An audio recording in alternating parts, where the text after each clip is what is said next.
to the overturning of Roe versus Wade. That rolled back our freedoms that we have endured for 50 years, for decades. We can all agree that the election is unlike any other in the history of North Carolina. You know all the issues. You know what is at stake.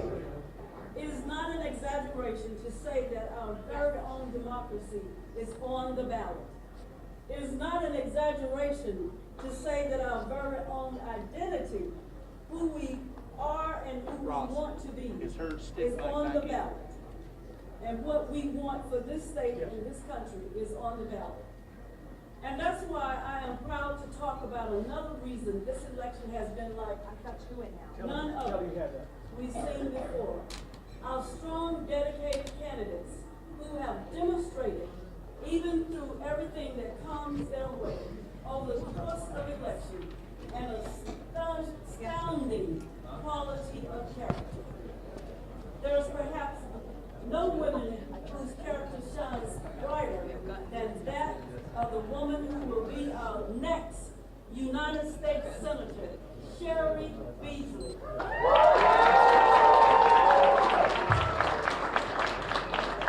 We are so lucky to have her lead our Democratic ticket. Aren't you proud of her? Yes. Gerry is an independent thinker who leads with the values of honesty and integrity that have guided her throughout her life. And most important of all, she truly cares for all of the people of North Carolina. So whether you've been making phone calls, greeting people at the polls, knocking on doors, or otherwise working diligently for our North Carolina Democrats, I would like to offer my sincere thanks to all of you for your commitment to our candidates and our democratic values. In the past 2 years, I've served as chair of this Democratic Party. I have been privileged to lead knowing that all of you have been behind me, beside me, from Murphy to Manio. I have met thousands of people that remind me of all the things that we are fighting for. Not just for us, but for the future generations of North Carolinians that are to come.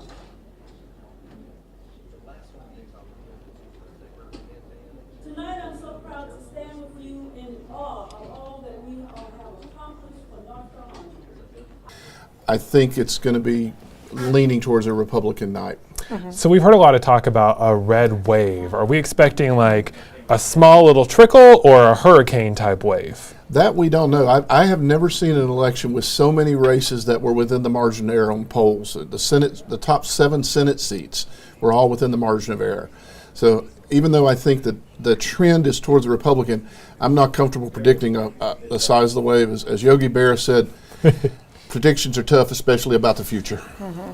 And now we kind of expected, right? Normally when whatever political party's in power, it is the other party that usually makes off with the midterm election. So we kind of expected that, but then when Roe v. Wade was overturned, we thought things might change. Right. Yeah, if you look historically, since 1930, only 3 times has the president's party not lost seats. Mm-hmm. And they were all extraordinary situations in the House. 34 was the Depression. 1998 was after the Clinton impeachment, and 2002 is after 9/11. So other than that, you're right, the trend has always been, and you're right, but I think we're sort of back at where we thought we were going to be. When the Dobbs decision came down, it excited a lot of Democrats, angered a lot of Democrats, thought maybe it's going to shift things. But I think you're right, now we're sort of back where we thought we were going to be in June. And speaking of Democrats, we have Kevin Kennedy out at Gerry Beasley's party tonight. We want to check in with him. Again, we have an entire team at all the campaigns around the Triad and the state. So Kevin, what is the mood like out there with early voting numbers coming in? Yeah, the mood is certainly one of anticipation and excitement. Don't think that people here think that Gerry Beasley is an underdog by any stretch of the imagination. That is quite the party that has started here in the Sheraton in downtown Raleigh about 30, 40 minutes ago. They started allowing people to come in. They've been dancing. They've had some speakers up at the podium right now. You can see one of the speakers up at the podium right now. Attorney General Josh Stein is speaking right now. This is certainly I guess a kind of calm atmosphere in a way, but they certainly do expect Cheri Beasley to prevail. A short bit of time, they had some polling up on the big screen behind me, and while those polls were skewed certainly well in Cheri Beasley's favor, everybody expect those numbers to kind of get a little bit closer as we go through the night. The question will be, does she maintain that lead that she had in the early polling? Time will tell in regards to that matter, but certainly the crowd here is excited. Cheri Beasley is obviously expected to be here at some point. She should be here hopefully within about 2, maybe 3 hours. She certainly hopes to be up on that stage where Josh Stein is right now, certainly not only kind of rallying the crowd, but accepting the nomination for the U.S. Senate here in North Carolina. We're going to be here all night long. We'll bring you the very latest as it happens. Guys, I'll toss it back to you in the studio. So Kevin mentioned that she is up in the early numbers. I wonder if we can get this wide shot here so we can see the board too. I want to show you exactly what the results are right now in early voting. Take a look. Cheri Beasley has 54.3% of the vote. Ted Budd 44%. Again, a lot of the state has not reported yet, and the counties that have are basically just early voting. It is not people who voted on election day. So I want to know, how big does that lead have to be for her to hold it overnight? Is that enough? I'm afraid, for her case, I'm afraid it's not enough. Because I'm just looking on the Board of Elections. So far, 20 precincts out of 2,100 have reported. 2,600 have reported. They're voting for today. And we know, particularly in the last 2 election cycles, that Republicans are much more likely to vote on election day, Democrats to vote early. So I'm afraid for her case that it's probably not big enough. We'll see. All right, and I wanted to take a look at the board so that folks at home can see what we're seeing. So there's different colorations on the map. So let's take a look. Here's a great example of that.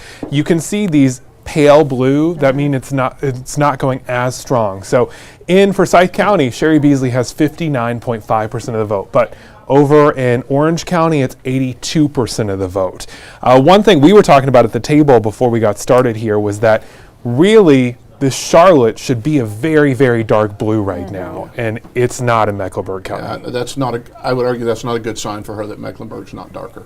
And the same with Wake, although the suburbs of Wake have gotten a little more Republican of late. But if she doesn't do a little better in Charlotte, in Mecklenburg and Wake, that's probably going to be an issue for her. And I do want to report, we are getting some news that Wake County will not be giving all of their totals until after like 11 o'clock tonight, because they've had some issues at their polling and some places have to be open later.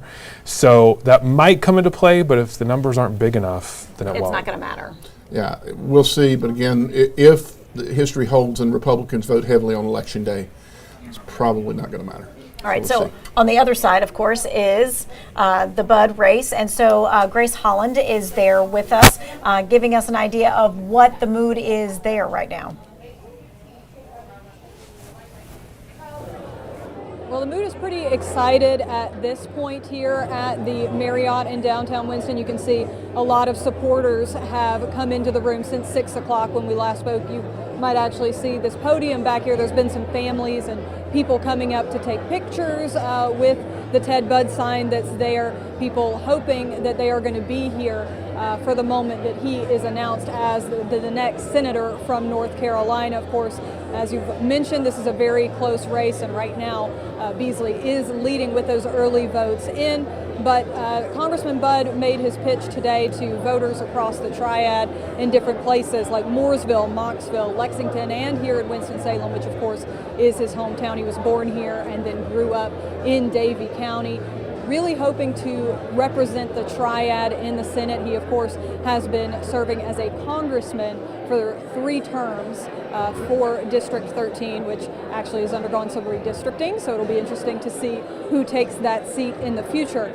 But he is hoping to hold on to this seat that has been held for many years by Richard Burr, which of course he is a Republican, so Budd is hoping to continue that and keep it Republican, especially as there are those 35 seats up in the Senate across the country that Republicans are hoping to get some of those and be able to flip the balance of power we'll have to see how it all shakes out. But so far, supporters seem to be pretty excited and just kind of waiting to see how things go as we wait for some more results to come in and kind of get a better picture of what we're looking at.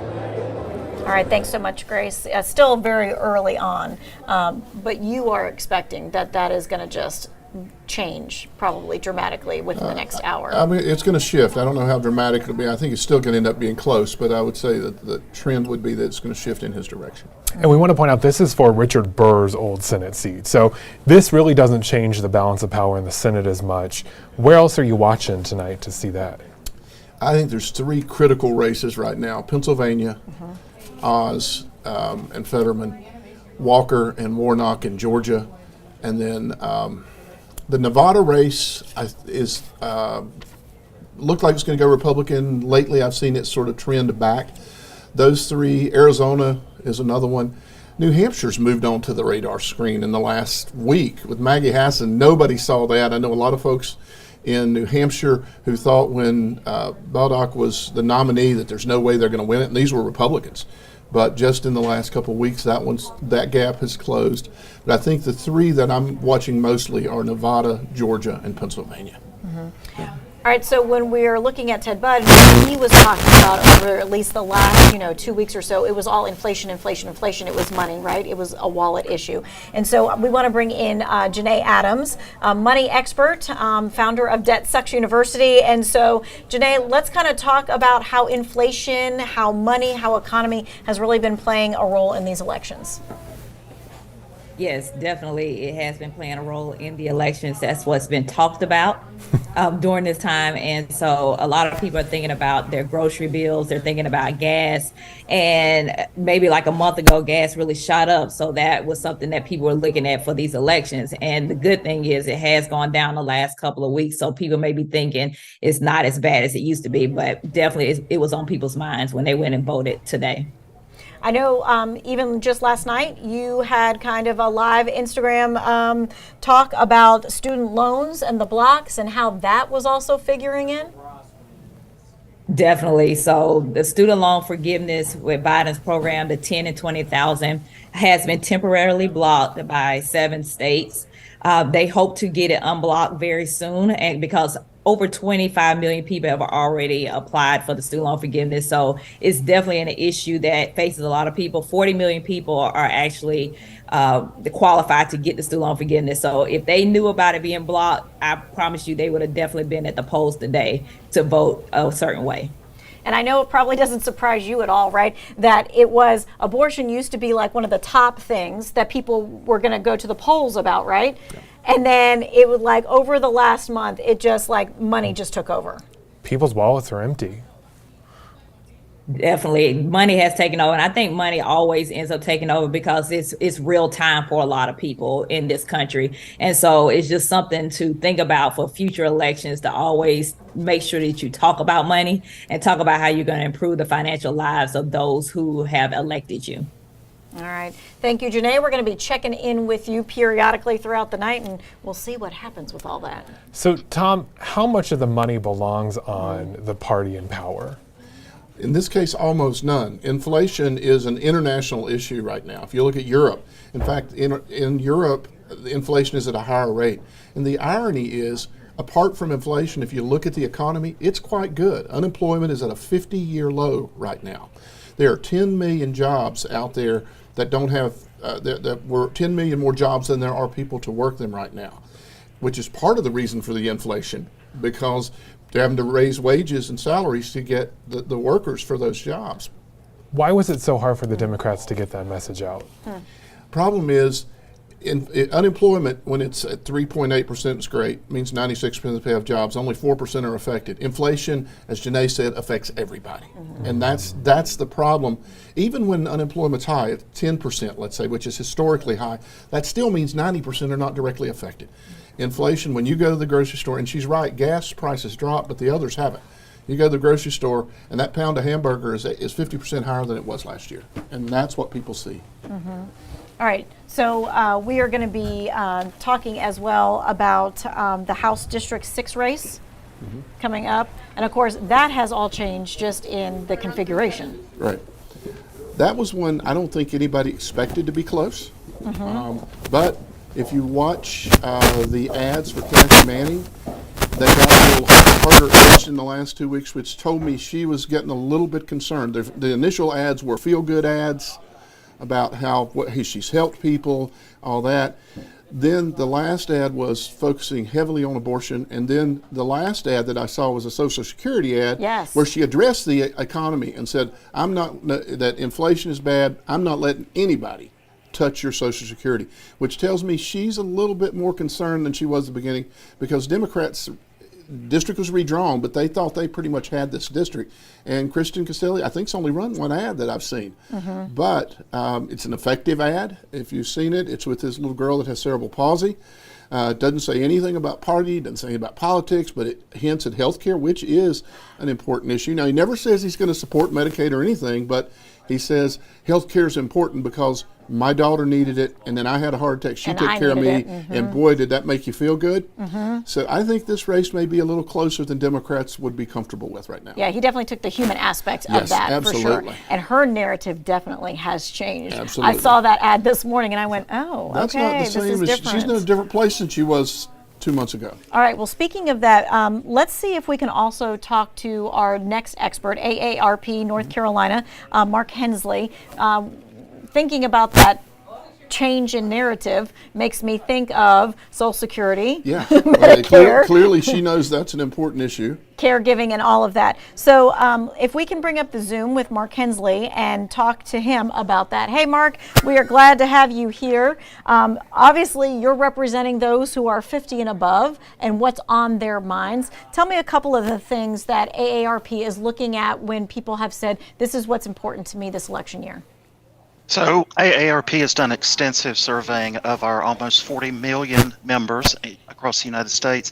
And similar to what was shared earlier, inflation has everyone thinking about their wallet.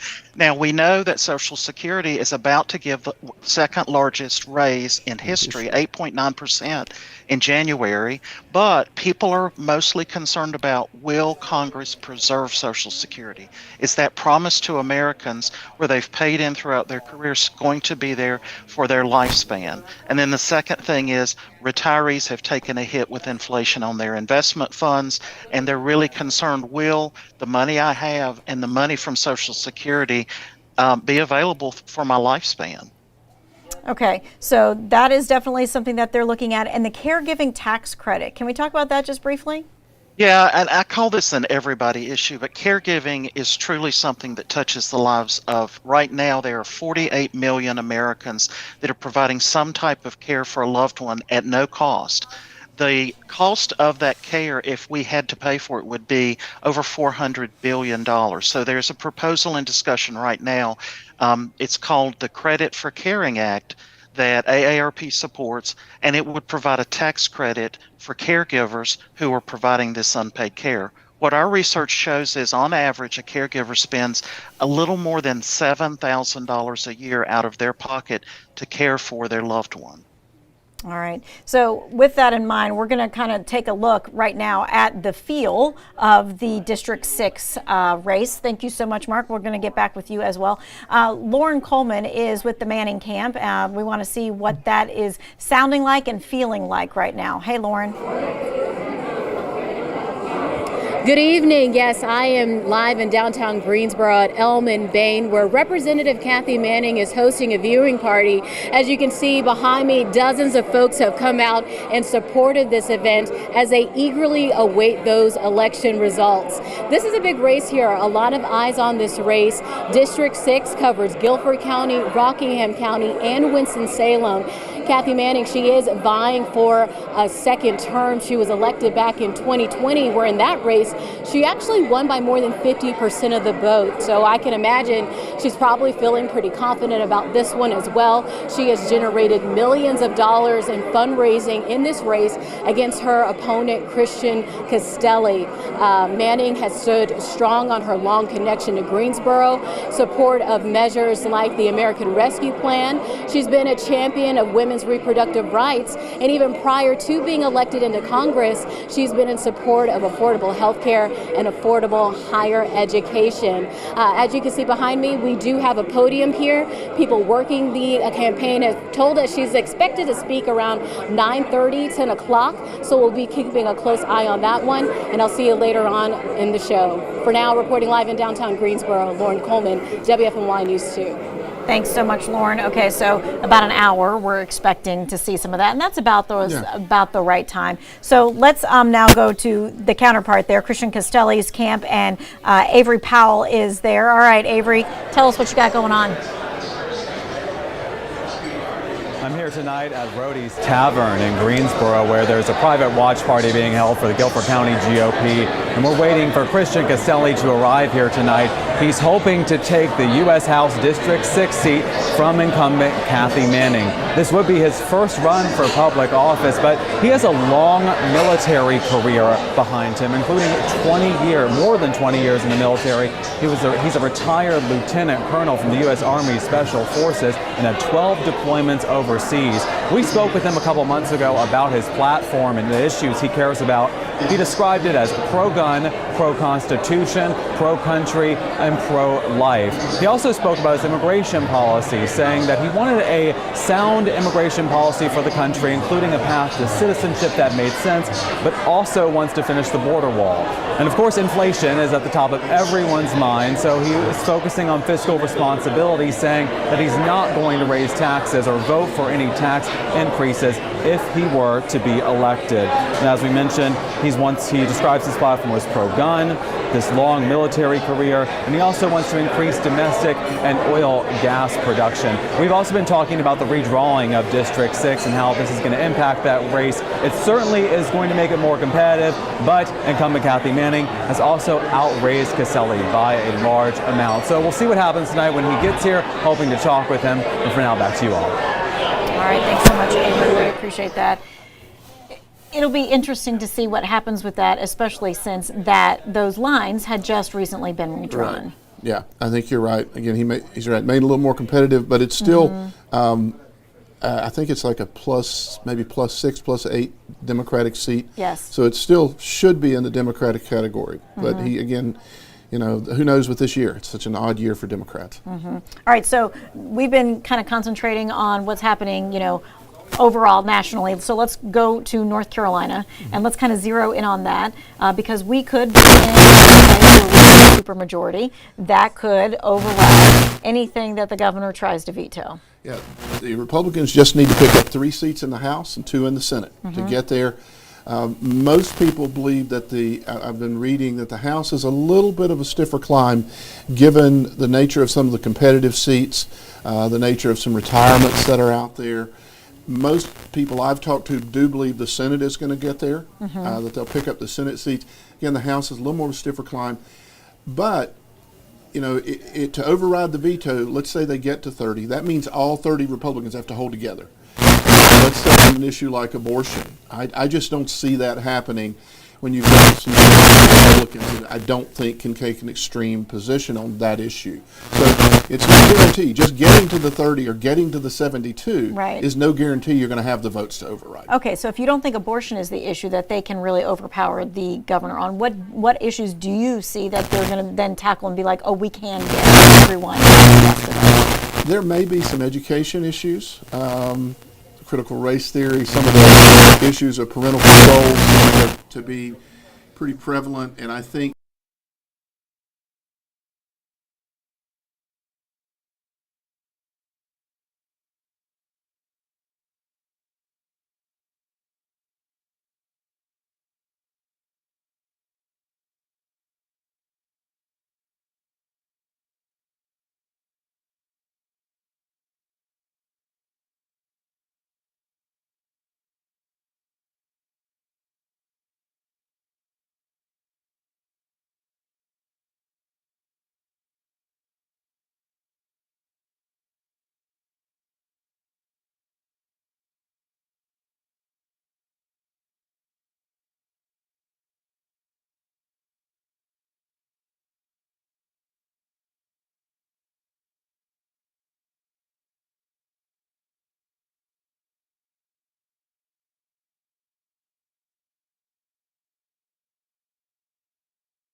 expected.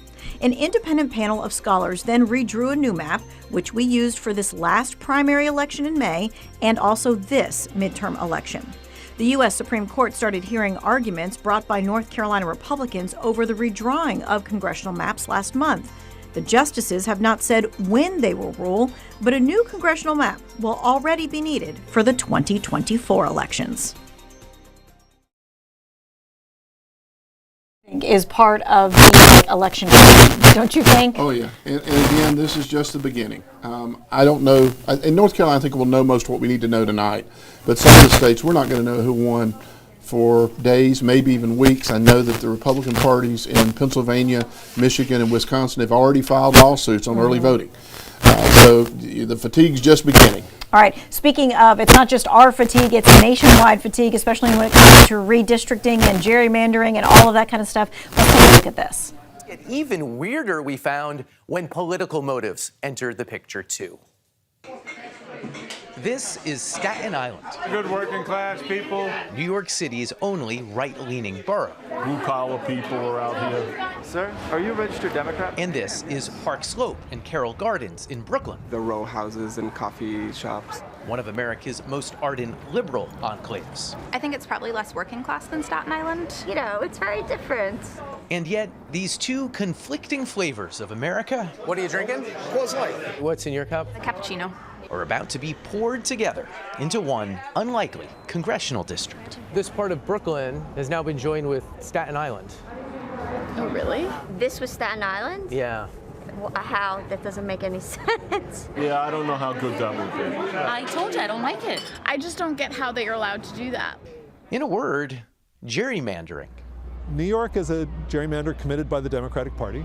Professor Sam Wong runs the Princeton Gerrymandering Project, which uses math to grade congressional maps and spot where politicians are squeezing voters into districts to benefit the politicians themselves. So a good example is the Texas 35th Congressional District. And what the Republicans have done there is they've created this beautiful spiderweb-like district that puts a whole lot of Democrats in one district where they can only elect one person. Is that legal? That is perfectly legal. There are some rules around map making. The districts shouldn't hurt minority representation or be terribly misshapen. But even that, when left to politicians, is in the eye of the beholder. Over the last 6 months, state legislatures have been drawing maps they insist are legal, and then in several cases, state courts have overturned or even redrawn the districts. The state Supreme Court found Republicans illegally gerrymandered them. Yes, gerrymandering is more than 200 years old, but it's become much more powerful recently because modern mapping software can now precisely carve up communities whose increasingly polarized voting habits have become easier to predict. The last time lines were drawn, they helped swing control of Congress. There was the great gerrymander of 2010. One political party, the Republicans, drew maps in state after state to perform as they wanted. That raised howls from Democrats. Stop your gerrymandering! And that created energy for reform. 2 ballot measures in November could bring radical change. Virginia will establish a bipartisan redistricting commission. This time around, 15 states have some form of independent or bipartisan commission drawing lines. Some have worked, some not so much. A critical part of a well-functioning commission is it has to have clear rules and it has to have final authority. We have done what the people of California tasked us to do. California's Citizen Commission successfully drew the state's new lines. Average New Yorkers have the opportunity to weigh in on their district lines. But New York's commission had no real authority, so Democratic lawmakers just made their own map. Okay, we're now in the 10th Congressional District, and it runs for about 500 feet? Probably. It's this one block, right? Carroll Park. Brooklyn is sliced like a pizza into Democratic-friendly slivers. So this park here is in the 10th. Yeah. But just right behind us, those buildings, that's the 7th. No. That's the 11th. That's the 11th. That's the 7th over there. By snaking the 10th through 15 miles of tortured turns, mapmakers could shift those liberal Park Slope voters into Staten Island's 11th district. It's the type of district now where no matter what you do, half the people are going to be upset with you. Republican Congresswoman Nicole Malliotakis represents the 11th. For now. And when you saw the map, you thought what? I said they're trying to silence the voices of the people in this district. I mean, the people in this district sent a clear message. They did not want Max Rose representing them in Congress. Democrat Max Rose served as Staten Island's congressman for 2 years, then lost the seat to Malliotakis. He's running again, and lucky for him, the 11th is now 20 points more favorable to Democrats. And yet, I certainly don't see this as a gerrymandered seat. Rose insists that the seat wasn't drawn to help Democrats. In New York, partisan gerrymandering is illegal. Why do you think the district was moved? You know, I would definitely defer that question to those who made that decision. But what I know is what I can control. We need politicians that are willing to rise above the muck and do the right thing no matter the cost. The hard thing, no matter the cost. A hard thing right now would be admitting that these districts were moved to your benefit, and that may not be great for democracy. No, look, this district in so many ways remains a swing district. Many Democrats have swung to a less idealistic approach to gerrymandering. Shouldn't Democrats just do the same thing to maximize the number of Democratic seats? Democrat-friendly maps in New York and Illinois are justified, the thinking goes, as long as Texas and Ohio are gerrymandering for the GOP. The plight of Nicole Malliotakis drew little sympathy around Park Slope. They're going to be able to eliminate the one Republican rep in New York City. Because they have this area. Yeah. Oh, so that's a good thing. There you go. There you go. There's gerrymandering the silver lining. is wonderful. They wouldn't like it if we did it to them, so why is it different that they do it to us? This year, gerrymandering has evened out. With districts drawn equally unfairly across the country, neither Republicans nor Democrats have an advantage nationally. Wong says the loser is the voter. If what you care about is raw power, there's more balance in this horrible practice of gerrymandering than there was 10 years ago. But if what you care about is fair representation or competition, those are still problems. I harbor this somewhat perverse hope that maybe if it turns into a stalemate, I don't know, maybe it'll become less of a hot button issue, maybe. A state appeals court ruled New York's map is an illegal partisan gerrymander that needs to be redrawn. The decision is being appealed. All right, no doubt we'll be talking about gerrymandering much more throughout the thing. You're going to be looking at some state races coming up using the big board. So far we focused a lot on the national races, but there's a lot happening here at home too, including a supermajority that might be up for grabs. So we're going to take a look at that. But first, do we have the sheriff's race? Yeah, so let's take a look at that. We're going to kind of get even closer into what we're doing here in the Triad. So we're going to look at the Guilford County sheriff's race. And so, of course, there's Danny Rogers and there's Phil Byrd for Guilford County Sheriff. And we're going to be checking in with both of our reporters. We got Sydney Moore and we have Amber Lake as well. Yep, so we have the whole local team covered. As we were saying, it is also a big night for the state. Let's take a look at some of our state races right now. Starting through the Senate, we're going to just go through these. You can see a lot of results still waiting to come in here. We've got Phil Berger running unopposed. He will definitely take that. They've already declared him the winner, right, actually. No matter what, yes. We knew that. Also, again, a lot of these races, we're still waiting for results. We've got Jarvis in District 30, 74% of the vote. That was expected. This is a very heavily conservative area. We also have District 32, low with 63.3% of the vote. Now over on the House side, take a look at some of these numbers here. Again, waiting for a lot of them to come in. This is in real time, folks, so we're keep hitting refresh, excited to see what they say. Amos Quick, John Hardister, all of those. All names you know. Again, we're waiting for a lot of them. Well, she's running unopposed. Yeah, also, unopposed. They're picked. This is going to be an interesting one. The gray and Faircloth. That's one that's considered to be very competitive. And this is a rematch. Yeah, this is going to be an interesting one. What makes this one competitive? The district has become quite balanced. And so I think that this is going to be tight. We talk a lot about gerrymandering at the national level, but it seemed like there was more tweaking of the districts at the state level this time around. There was, but again, the courts got involved. So these are court-drawn maps. And so that makes a difference. And when we're talking about this district, let's actually look here. I can show you the difference between this year and last time around. So you can see it's right up here in Guilford County. It comes right through that side there. Last time around, it went much further down. So it is a change. It's a little more Democratic, taking some votes away from this district over because here. down south is much more rural areas of Guilford County. And so, so I think that's why it's gotten more competitive. I do want to go back really quick to our big race of the night, and let's get a check now. 52% of the vote coming in for Sherry Beasley at this point. Ted Budd really closing this lead. Yeah. Again, so if you look up there, 48% of the vote has been reported, estimated, so still have to go 12% of the vote for today's voting. So again, he's closed that gap by, 3.5% already in the last 20, 30 minutes. Again, as those votes come in, if you look where the white areas, that's those rural areas out there in eastern North Carolina, heavily Republican areas. Very surprised if those don't come in very strong for Ted Budd. Yeah, and again, the white is the areas that have not reported yet. You can see all the cities on the map, at least. Yeah. We have some votes in. Right, and you see the shading, and you see which way it's kind of leaning, this way or that way. Again, all right. Those white counties out in the eastern part, they're going to come in heavy Republican. Now, not a lot of people in each one, but cumulative, quite a bit there. I want to show you Guilford County. She has quite a strong lead, 62.9%. Again, that's early voting only. So we would expect that to go down the ballot too, maybe to the sheriff's race. Right, all right. So let's stay in Guilford County. Let's take a look at that. Sydney Moore is there with the Danny Rogers camp.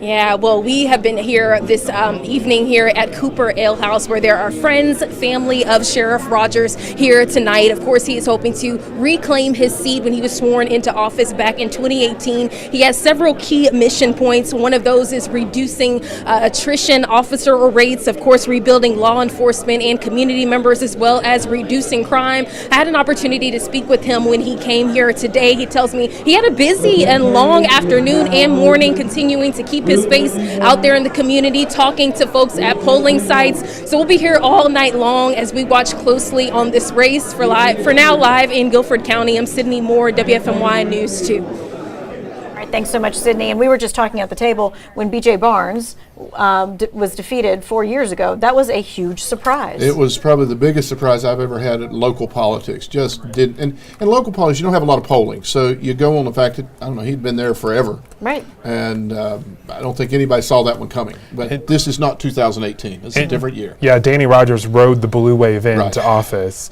Do you think he might ride a red wave out?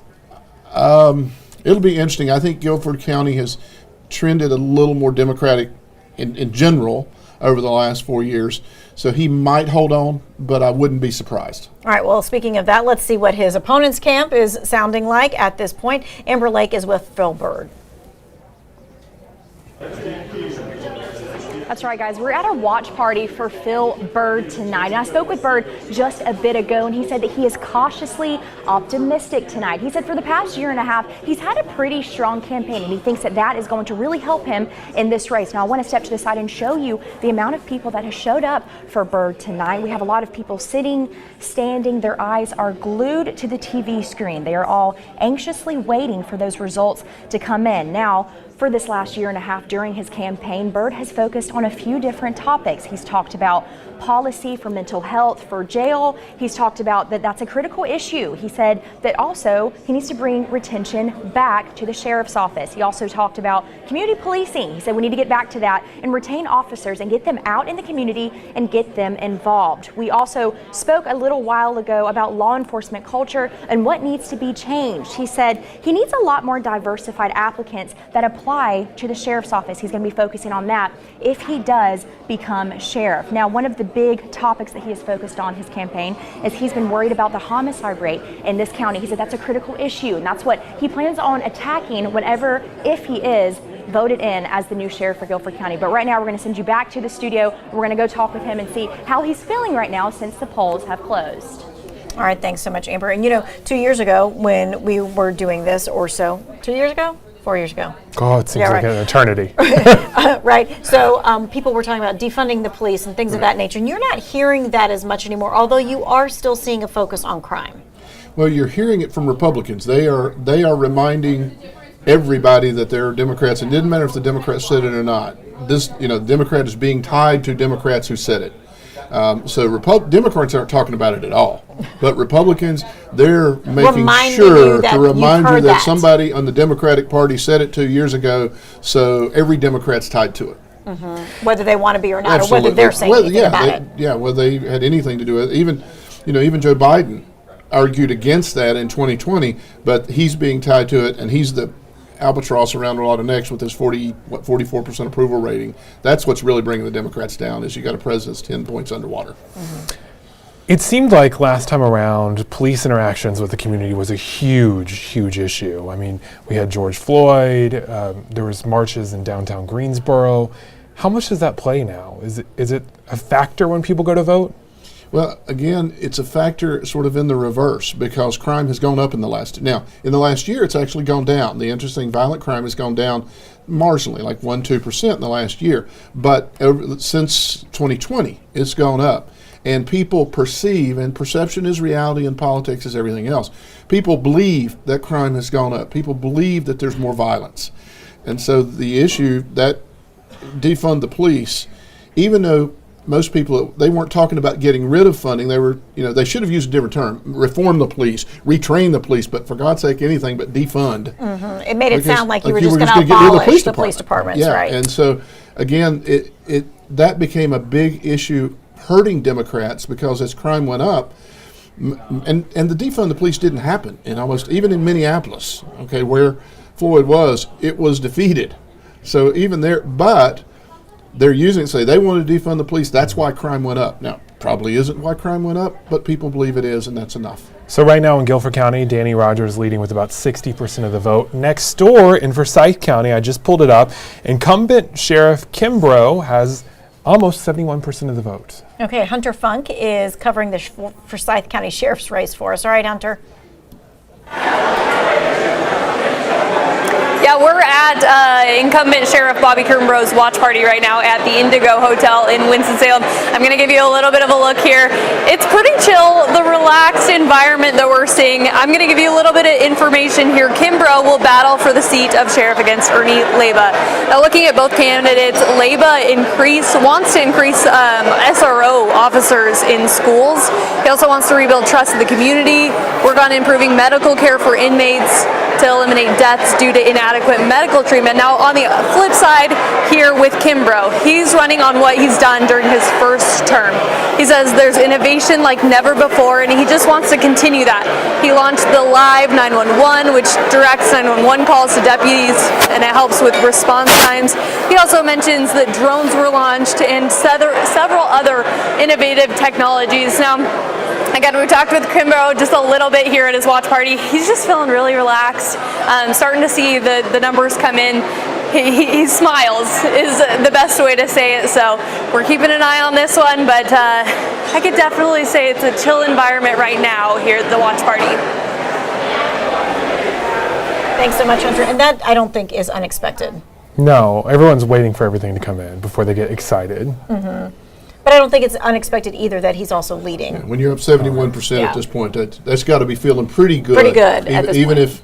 Even if the in-person voting goes heavily Republican, you got to feel pretty good at 71%. Well, he took such a big role after the school shooting over there too at Mount Tabor. Mm-hmm. He was really on the ground every day, like welcoming the students back to school himself, telling them, "You are safe. I'm here for you." Mm-hmm. So those images probably stuck with people. Oh, yeah, no doubt. I mean, he's definitely been one of those presences, right? Mm-hmm. Even just recently, there was an event there that he was spearheading that got the entire community involved. So it's not something where this is one of those sheriffs that people don't know who he is or don't know what he does, for sure.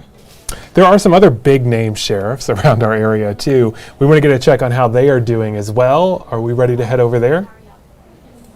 Okay, Ariel Cadet has a look at how other races are going tonight.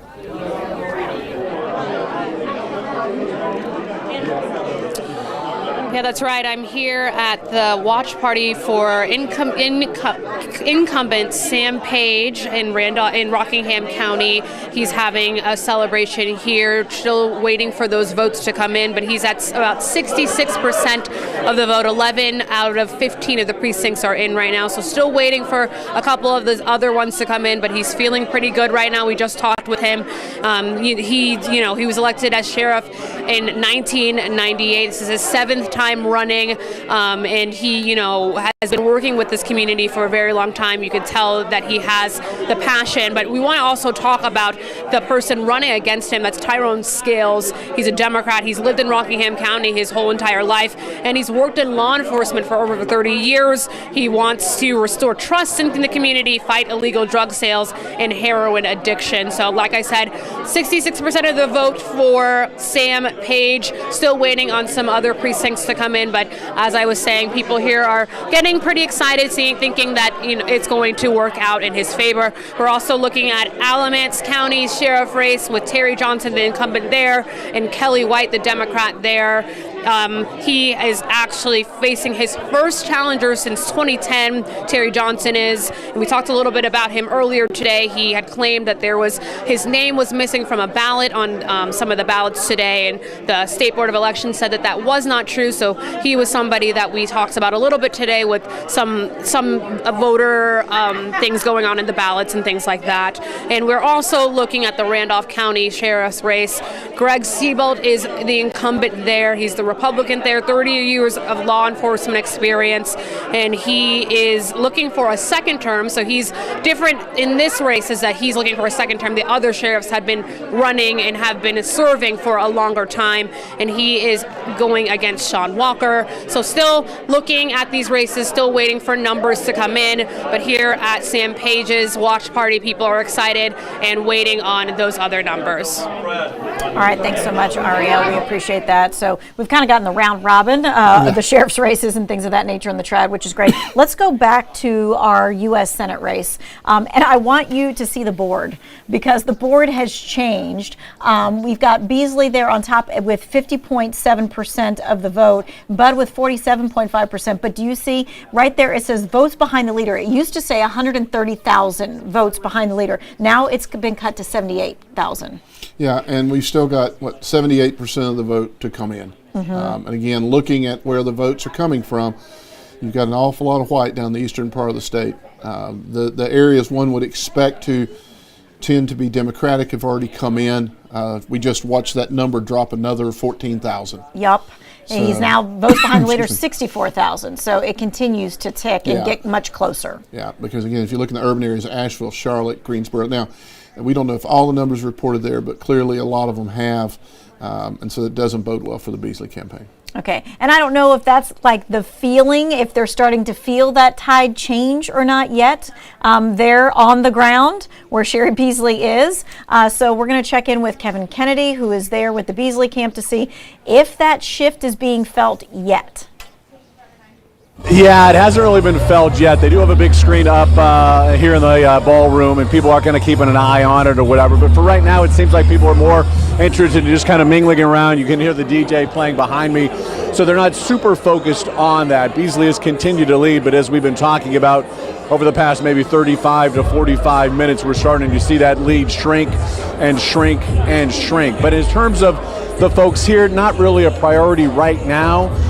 It will happen, though, at some point, certainly when those numbers really do shift. And if Bud does, in fact, actually take the lead, you may feel a little bit of a shift in the room right now. But right now, I guess it's kind of, if you will, just that kind of nervous anticipation. Look, 19 months of campaigning since 2021, April of 2021. A lot of these people along for that ride. So, look, tonight is a bit of a kind of a wind down. It's a culmination of what's been a long journey, and at least as of right now, they're going to go ahead and enjoy that experience and what they've accomplished over the past 19 months a little bit. But certainly in the next hour or two, probably about an hour or so, we will find out, probably have a little bit more clear indication exactly what will take place. And at that point, depending on what happens, there's going to be a dramatic shift in this room, one of immense elation or one of certainly kind of a bit of frustration and disappointment after what has been a very long campaign. We'll stay here. We'll monitor the entire event, let you know kind of what the mood is, kind of what people are doing. And certainly when Sherry Beasley does arrive and speak, we will go ahead and bring that to you as soon as we can. We'll toss it back to you guys in the studio. For now, though, we're live in downtown Raleigh. Kevin Kennedy, WFMY News 2. So it brings me back to May, when we were sitting here talking about a lot of these same races and things like that with the primary, and how by this point, everything had already been called and people were already doing their acceptance speeches. Oh, yeah. You know, you and I sat there and remember we talked about the McCrory, the Bud McCrory race, thinking we're going to be here all night, and that was called within 20 minutes, and I think we were both shocked. Yes. So this is a little bit different night. There's also more votes to count because it's a general election. So, but I think we're going to know pretty soon what's going to happen in these races. But what Kevin alluded to, it's been a long campaign season for her. I mean, 19 months of campaigning. That's a long time, but it's not unusual anymore. And for her, I mean, she was lost the race for the Supreme Court by 400 votes. So really, out of the last 6 years, she's been campaigning 4 of them. Oof. So that's got to be tough. And to have come so close to holding that Supreme Court seat, right, and then probably to go down tonight, it's going to be a hard pill to swallow because she was a great candidate. I think she was the best candidate Democrats could put forward. I think she just got caught up in a bad year to be a Democrat. Right. So, I mean, again, midterm year, kind of like how it kind of goes. The party in power kind of uses. Yeah, if this was 2018, she probably wins this race because the Republicans are in control. All right, and so we're taking a look at the board again, and you see now the margin between the two has been cut even closer. So now it's 58,000 between the two. And this is what you were saying beforehand, is that most Democrats vote early, Republicans show up on the day of, so that you're expecting that this margin is just going to continue to dwindle. Yeah, and also looking at where the votes have not come in. You combine those two things, and chances are it's going to be a difficult night for her. All right, so the mood not quite changing yet at Sherry Beasley's camp. Don't know what the mood's like at the Bud camp. We're going to check in with Grace Holland about that, kind of take a look and see what's going on. If anything's changed, I know, Grace, it's still early. It is still early, and folks are waiting patiently. Of course, as you were just saying, Tanya, when this was the primary election just a few months ago, we kind of had everything pretty wrapped up by this point. I think Bud was speaking or was about to speak by this point in the primary, and of course that is not the case tonight. I remember that race being called around 7:30 when the polls closed, but again tonight a much different scenario, and folks are being patient here. More and more supporters coming and filling in and just chatting and watching results together as they come in. Every now and then a race will get called and we hear people cheer here and there, and of course I'm sure when this race is called, if Bud is declared the winner, there will be a lot of excitement in the room, but we'll just have to see if that ends up being the case. We're just going to be keeping an eye on things, and of course this seat is a very important seat for the Republican Party. They're trying to hold on to it as one of these seats that they're trying to take control of the Senate.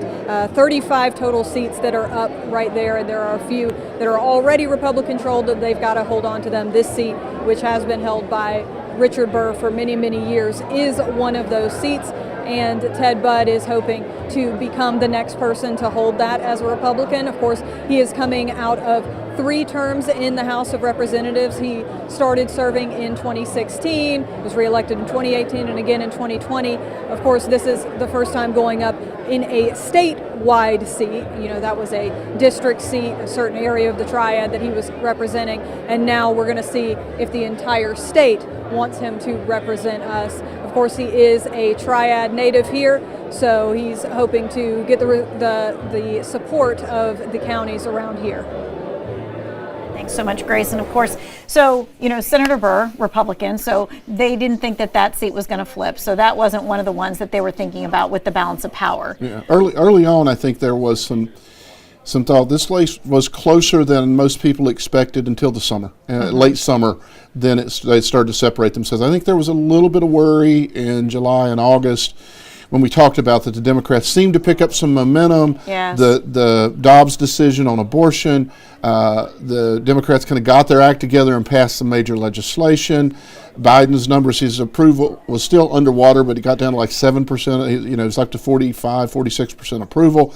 I think there was a little worry then, but in the last, like much of that's happened, in the last 3 or 4 weeks, it's been kind of separated themselves. So I think they've probably been less concerned than they were a few weeks ago. And you see the economy being that point, that tipping point, or you think? Well, I think partly economy, but I think, again, what happened is we came back to where we thought we were going to be. In May, this race was not close. Then again, the summer came, things shifted a little bit. Part the economy, but I think it really comes back to historical trends. We're back to where we thought we were going to be. We just didn't get here in the way we thought we would get here. Okay. All right. So if it does change the way that people think it is going to change and the tide turns, what happens nationally? What do you see happening? Well, this race, as you said, it's holding a seat, so it doesn't change the numbers. But it obviously makes it easier. If they lose this seat, then the chances of them taking majority are pretty much zero.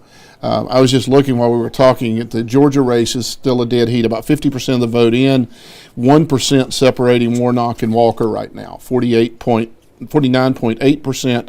New numbers just came in. 49.8% to 48.5% with about 50% of the vote in. That's one we're watching. Pennsylvania is one of those states we're probably not going to know tonight. They are one of those states, they're not, by their law, are not allowed to start counting or even opening or processing the mail-in votes until today. So we're probably not even going to know about that one. But, if Democrats lose Georgia, that means they would have to hold Pennsylvania and Nevada and any other ones just to hold even. And so the chances are, I think, very unlikely that that's going to happen. So because I'm looking at Wisconsin as well. Yeah, Wisconsin, they're looking, but I don't see that one as close anymore. I think that's when Republicans hold it. Johnson's there. I expect they'll hold that one. That's another one that a few months ago people thought we've got a shot. Democrats did. But I think that's changed. I really don't think that's a close one anymore. Okay, as we continue to look and watch, and then if that does happen and they do take control, then what do we see happening in the last 2 years of the Biden administration? Nothing. There'll be a lot of gridlock. The Republicans, I think, will open some investigations in the House on the origins of COVID. They're probably going to go after Hunter Biden.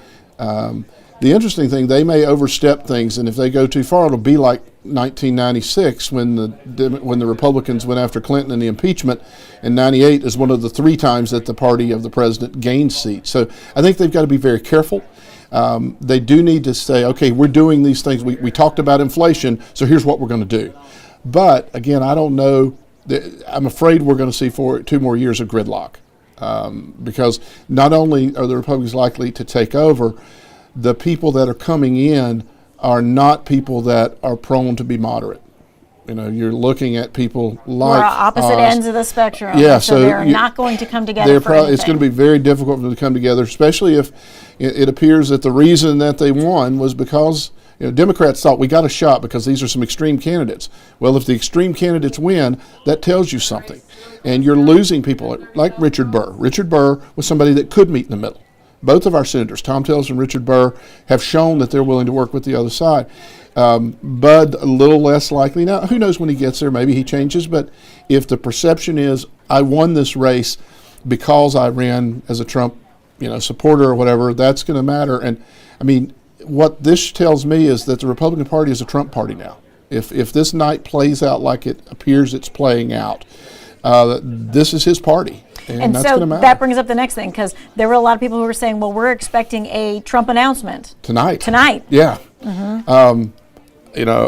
Because I wouldn't be surprised, because everybody's told him, don't do it until after the midterms, because then you become the issue instead of the inflation, instead of crime. But he's wanted to do this. He's wanted to make this. He's teased it.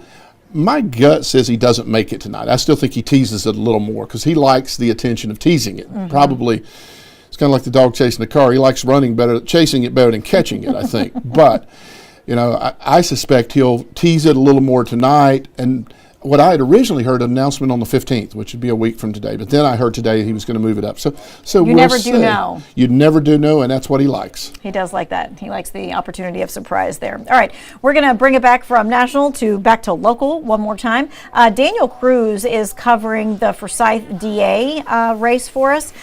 So Daniel, tell me a little bit about what you're seeing there.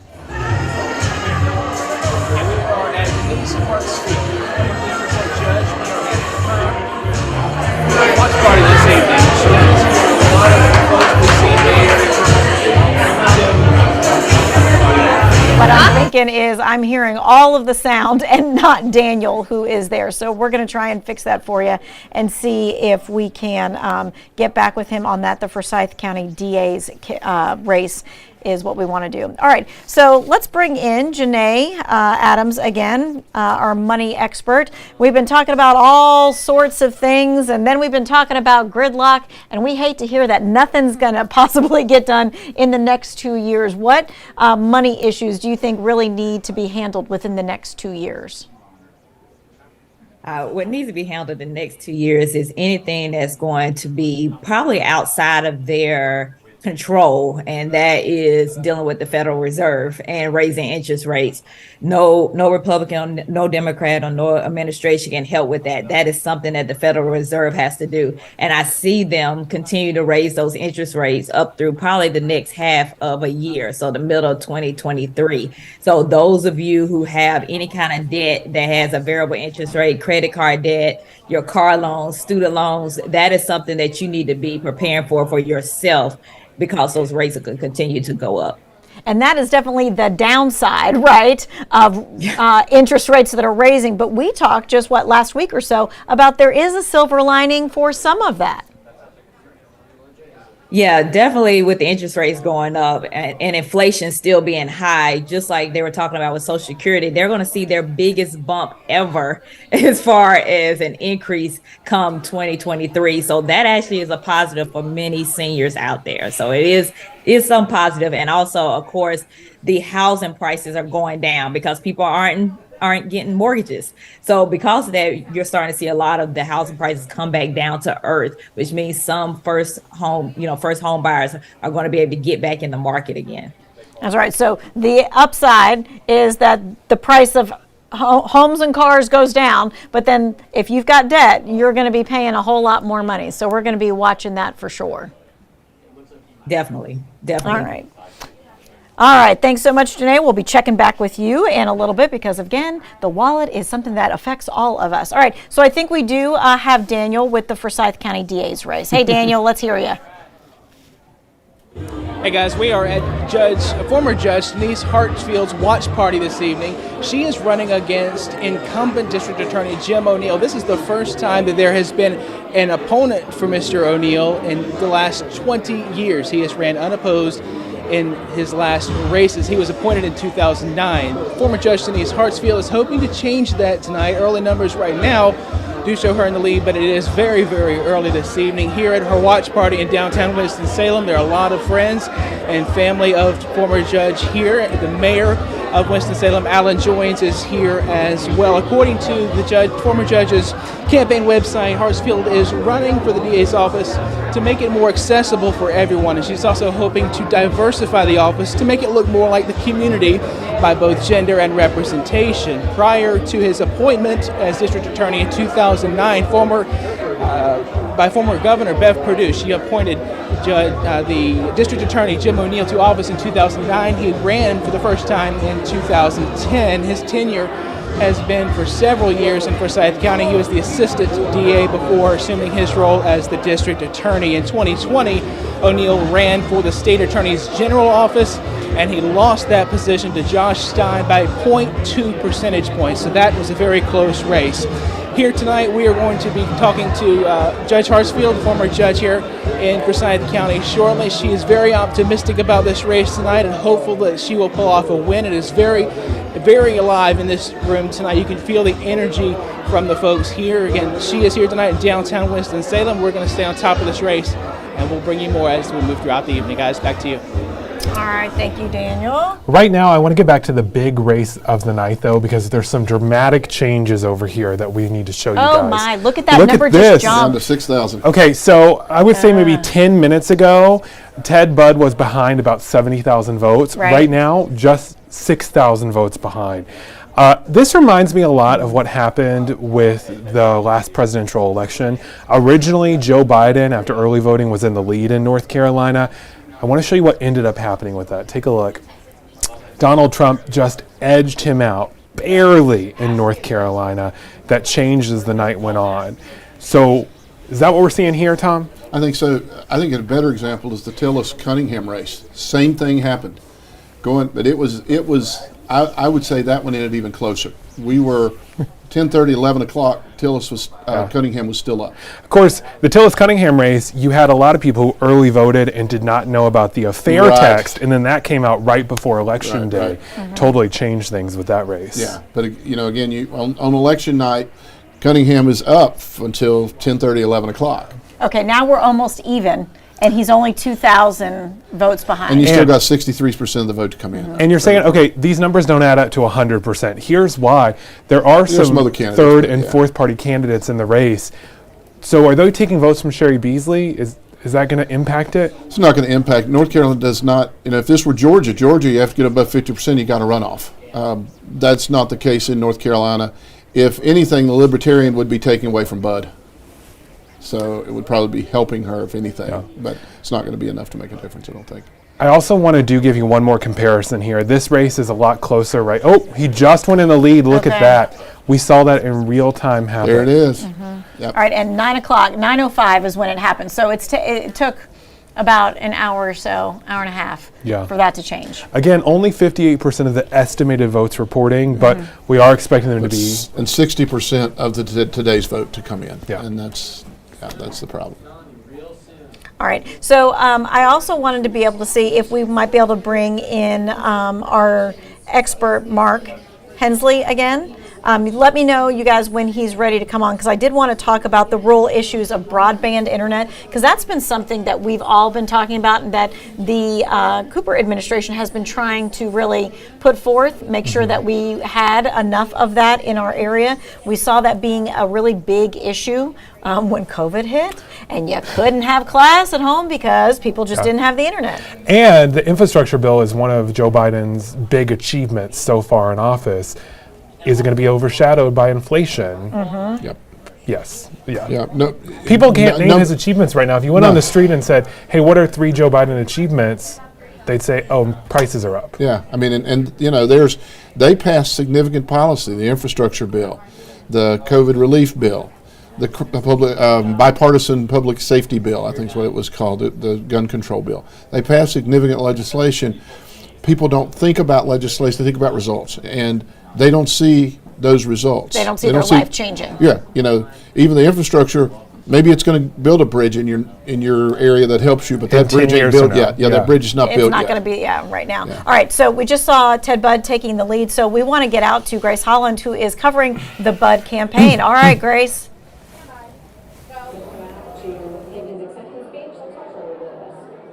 So we're starting to see a lot more excitement in the room. Just a few minutes ago, there's a TV over in the corner that's kind of showing the election results, and I heard some people starting to cheer that are gathered around that TV as Ted Budd is starting to take the lead in this race. So definitely the excitement and the anticipation is starting to build here. Still, people just kind of waiting as patiently as they can, but definitely people here are feeling confident that Congressman Ted Budd is going to become North Carolina's next senator.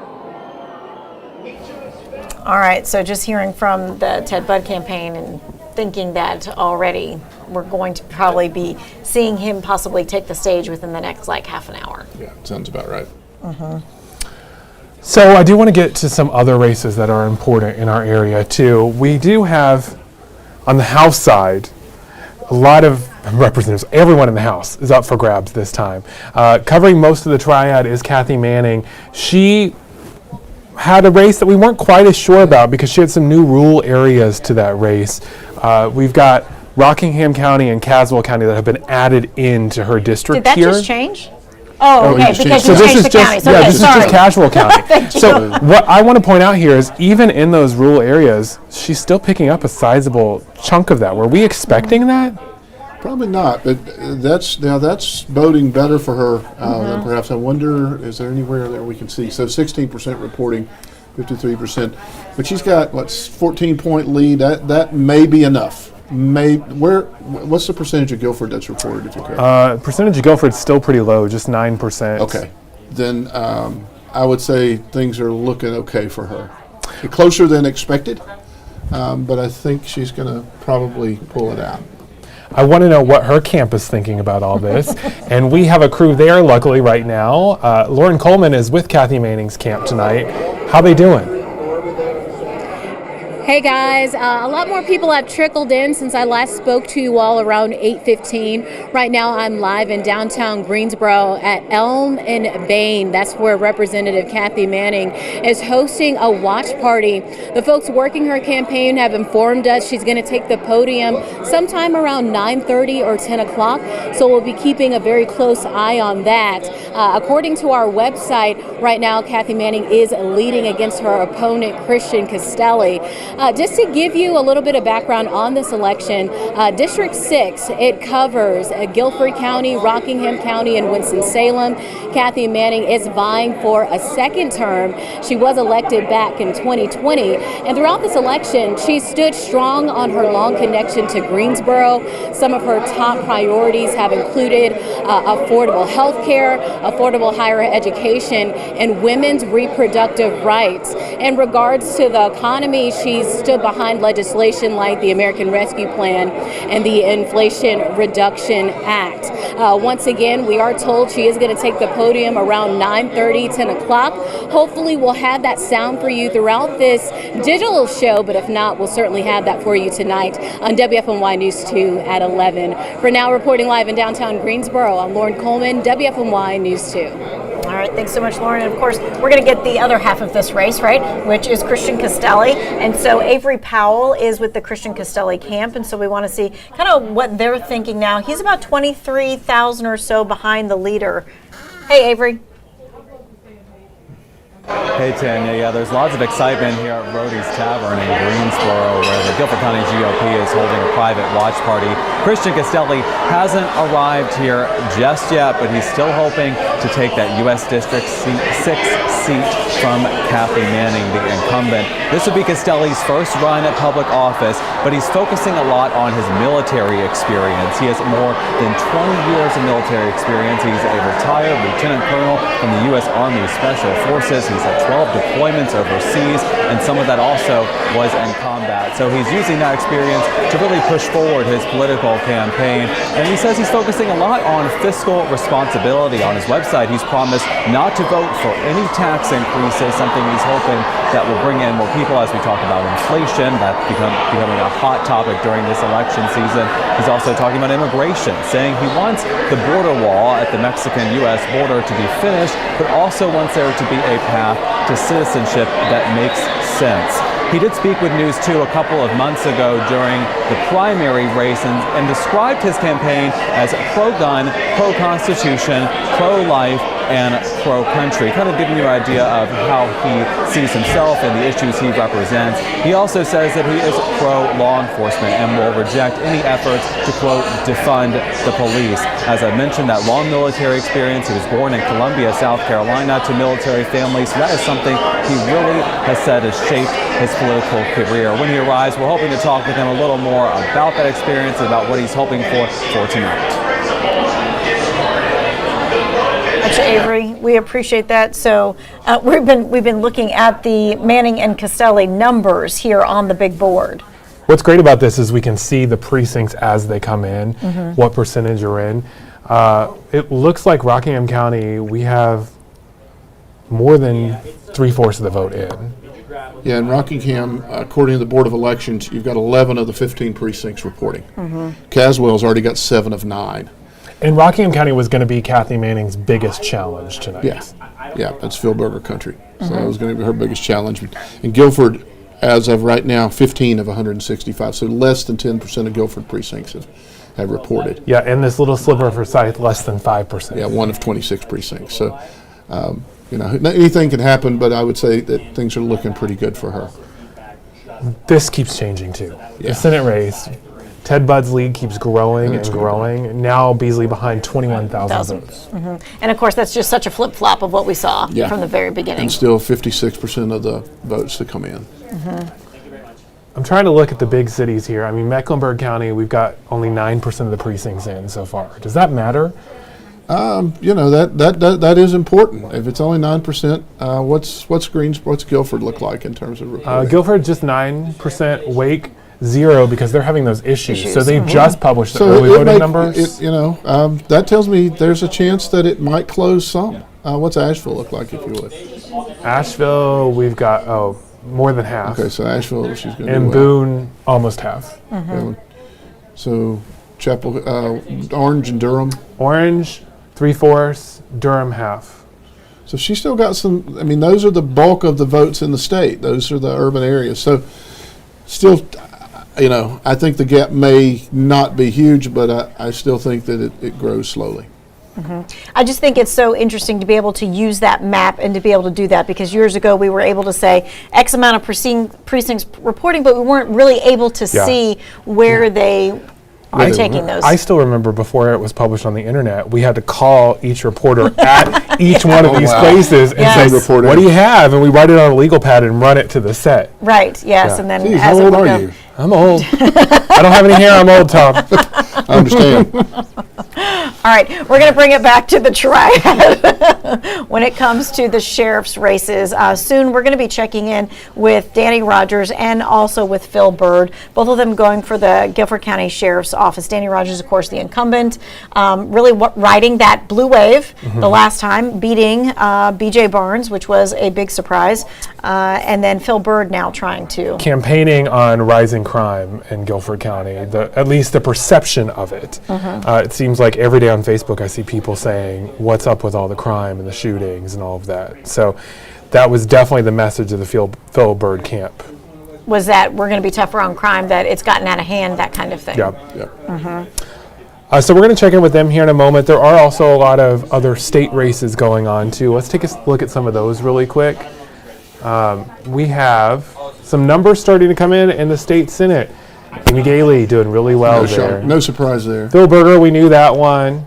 We're still waiting on numbers for this. This just shows you there's a lot of places not reporting yet. I was about to say, what is going on with that spot right there? Again, none of these are going to be, none of the ones that showed are going to be close, but it's interesting that they haven't reported, which tells us those haven't reported for the other races too. For Manning and Beasley. Yeah, so and particularly, you know, if you're looking at, was it Gladys Robinson's district, that's a heavily Democratic district that's going to go for Beasley. Okay, I just heard someone in the newsroom yell at Virginia Fox. Let's try to get over to her district here. This is when my button clicking skills need to get better. Okay, well, we're trying to find that on the board because technology, right, of all the things. Let's check in with Sydney Moore and Danny Rogers. There we go. Yeah, I'm here at Cooper Ale House. It is a busy night here for Sheriff Rogers' election watch party. Friends, family, all here in attendance, and I'm joined right now with Sheriff Rogers. Good evening, Sheriff. Thank you so much for joining me. Good evening. Thank you. Yeah, well, you have several key missions, multiple. Could you go ahead and talk about one for us? Well, one of the key missions that we have is to strengthen our reentry program. Our reentry program will help us focus on the fact of those that are entering back into society that have been incarcerated for any length of time. But we have to make sure that they have the mental health treatment that they need. They have the housing, the clothing, the jobs. So we need stakeholders engaged with that. So we'll be working hard on getting stakeholders to buy into our program. A lot of people showed up here tonight to support you. I mean, how are you feeling tonight? I feel good. I'm tired, but I'm good. I'm grateful. I really am. Well, we are going to continue to stay here tonight as we continue to watch closely with the Guilford County Sheriff race. For now, live in Guilford County, Sydney Moore, WFMY News 2. All right, and so now we have the Phil Byrd camp. Amber Lake is there with the Guilford County opponent for sheriff. All right, Amber, tell me what's going on at that area. We are here at the watch party for Guilford County Sheriff's Office, Phil Byrd. We have Phil here with us right now. Now, he worked 30 years at the Sheriff's Office, so he's not new to that scene. Phil, where's your head right now? Well, I mean, yeah, we're watching the early voting returns that are in. We're still waiting for the precinct turn, so we'll just have to see where those numbers come in at. And you have been campaigning for about a year and a half. It's a long time. Absolutely. Yeah, we campaigned and got through the primary on a 6-way run, and we worked real hard through this general election, and we put everything we had. It was up to the voters to put the sheriff in office they think needs to be there. And so, if elected, what is your first order of business? Well, campaigns from the very start that we have a terrible retention issue. Our recruiting issues are poor too, And we have to have the leadership and build the morale back with the deputies that are lost. It was lost on the first week of the Sheriff Rogers is in office, and so it has went downhill since then. So I want to build empower employees back, build the leadership they deserve, and build an agency back to where we're staffed at proper levels. That's the first order of business. Perfect. And my last question, moving forward, no matter what happens, what can we do to benefit Guilford County? Moving forward, no matter what happens, if we don't have the leadership built to a standard to where you're going to want people to work for the Guilford County Sheriff's Office, you're not getting delivered a service that the citizens deserve. It all starts with leadership. Everything else is things you build around that leadership. And right now, if it doesn't improve, I really fear we're going to have more loss of employees. We're going to have more loss of detention staff, and we're borderline crisis now. And I was really hoping that the citizens realize that when they went to the polls, that we're in trouble right now. Well, we appreciate you chatting with us. I'm going to send you back to the watch party so you can keep watching those results. Again, best of luck to you, and we're going to send it back to you in the studio.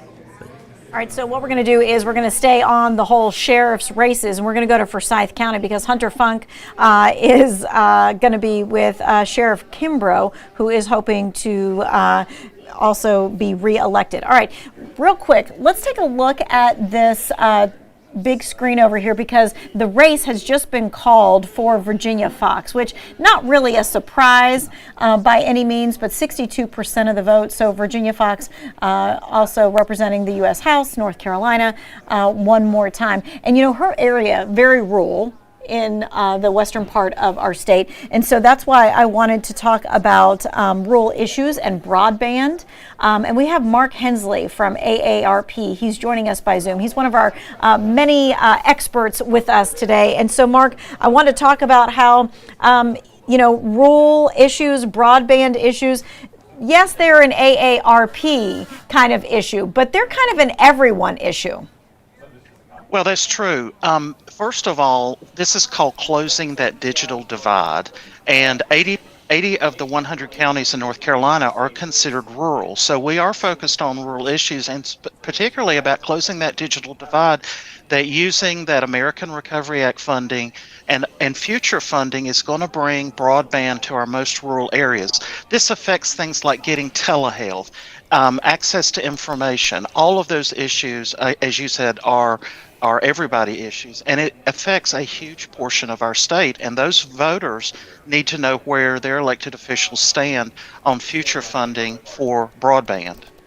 All right, so that is definitely one of the issues that AARP has been looking at. But really, again, like we said, all of us looking at, and we kind of learned through COVID, right, that most people didn't have a good internet connection. Kids couldn't do their schoolwork. Right. This affects all ages, not just the 50 plus, but we know the 50 plus age bracket is growing more rapidly than any other age group. So this is a big concern. It's really the third concern that the people 50 and older have about where they live and where they plan to stay and retire. Right, 50 years old, everybody raise your hand, right? All right, Mark, thanks. We appreciate that. Okay. All right, now we're going to go back to the Forsyth County Sheriff's race, and that's where we have Hunter Funk. And she had been talking to Sheriff Kimbrough, and my goodness, what a difference. Things look very different, Hunter. Yeah, that is so true. We were sitting here, we were looking at the results, and he saw the 70%, and he says, you know what, I'm feeling good about this. Everyone kind of clapped for him and ended up going home. So they felt really good about what they were seeing. We spoke to Kimbrough, and he mentioned that, if he ends up taking this, he plans to continue to advance the technology with drones and just to continue to help with that response time. He was really excited about talking with other departments to kind of ramp up those as well. And again, if you don't remember, he was the first African-American sheriff of Forsyth County. And, if he gets this, that would be the second time. This would be his second term. He's been in law enforcement for nearly 40 years. And again, Forsyth County native. So a lot of things, they felt good, and things, as you can see, are definitely wrapped up here. No concession speech or acceptance speech or anything. It's just like, okay, we're good. Okay, good to know. All right, thanks so much, Hunter. We appreciate that. Funny. You don't see that very often. No, usually when you announce that you won, there's a celebration. They don't go home. That's a new one on me.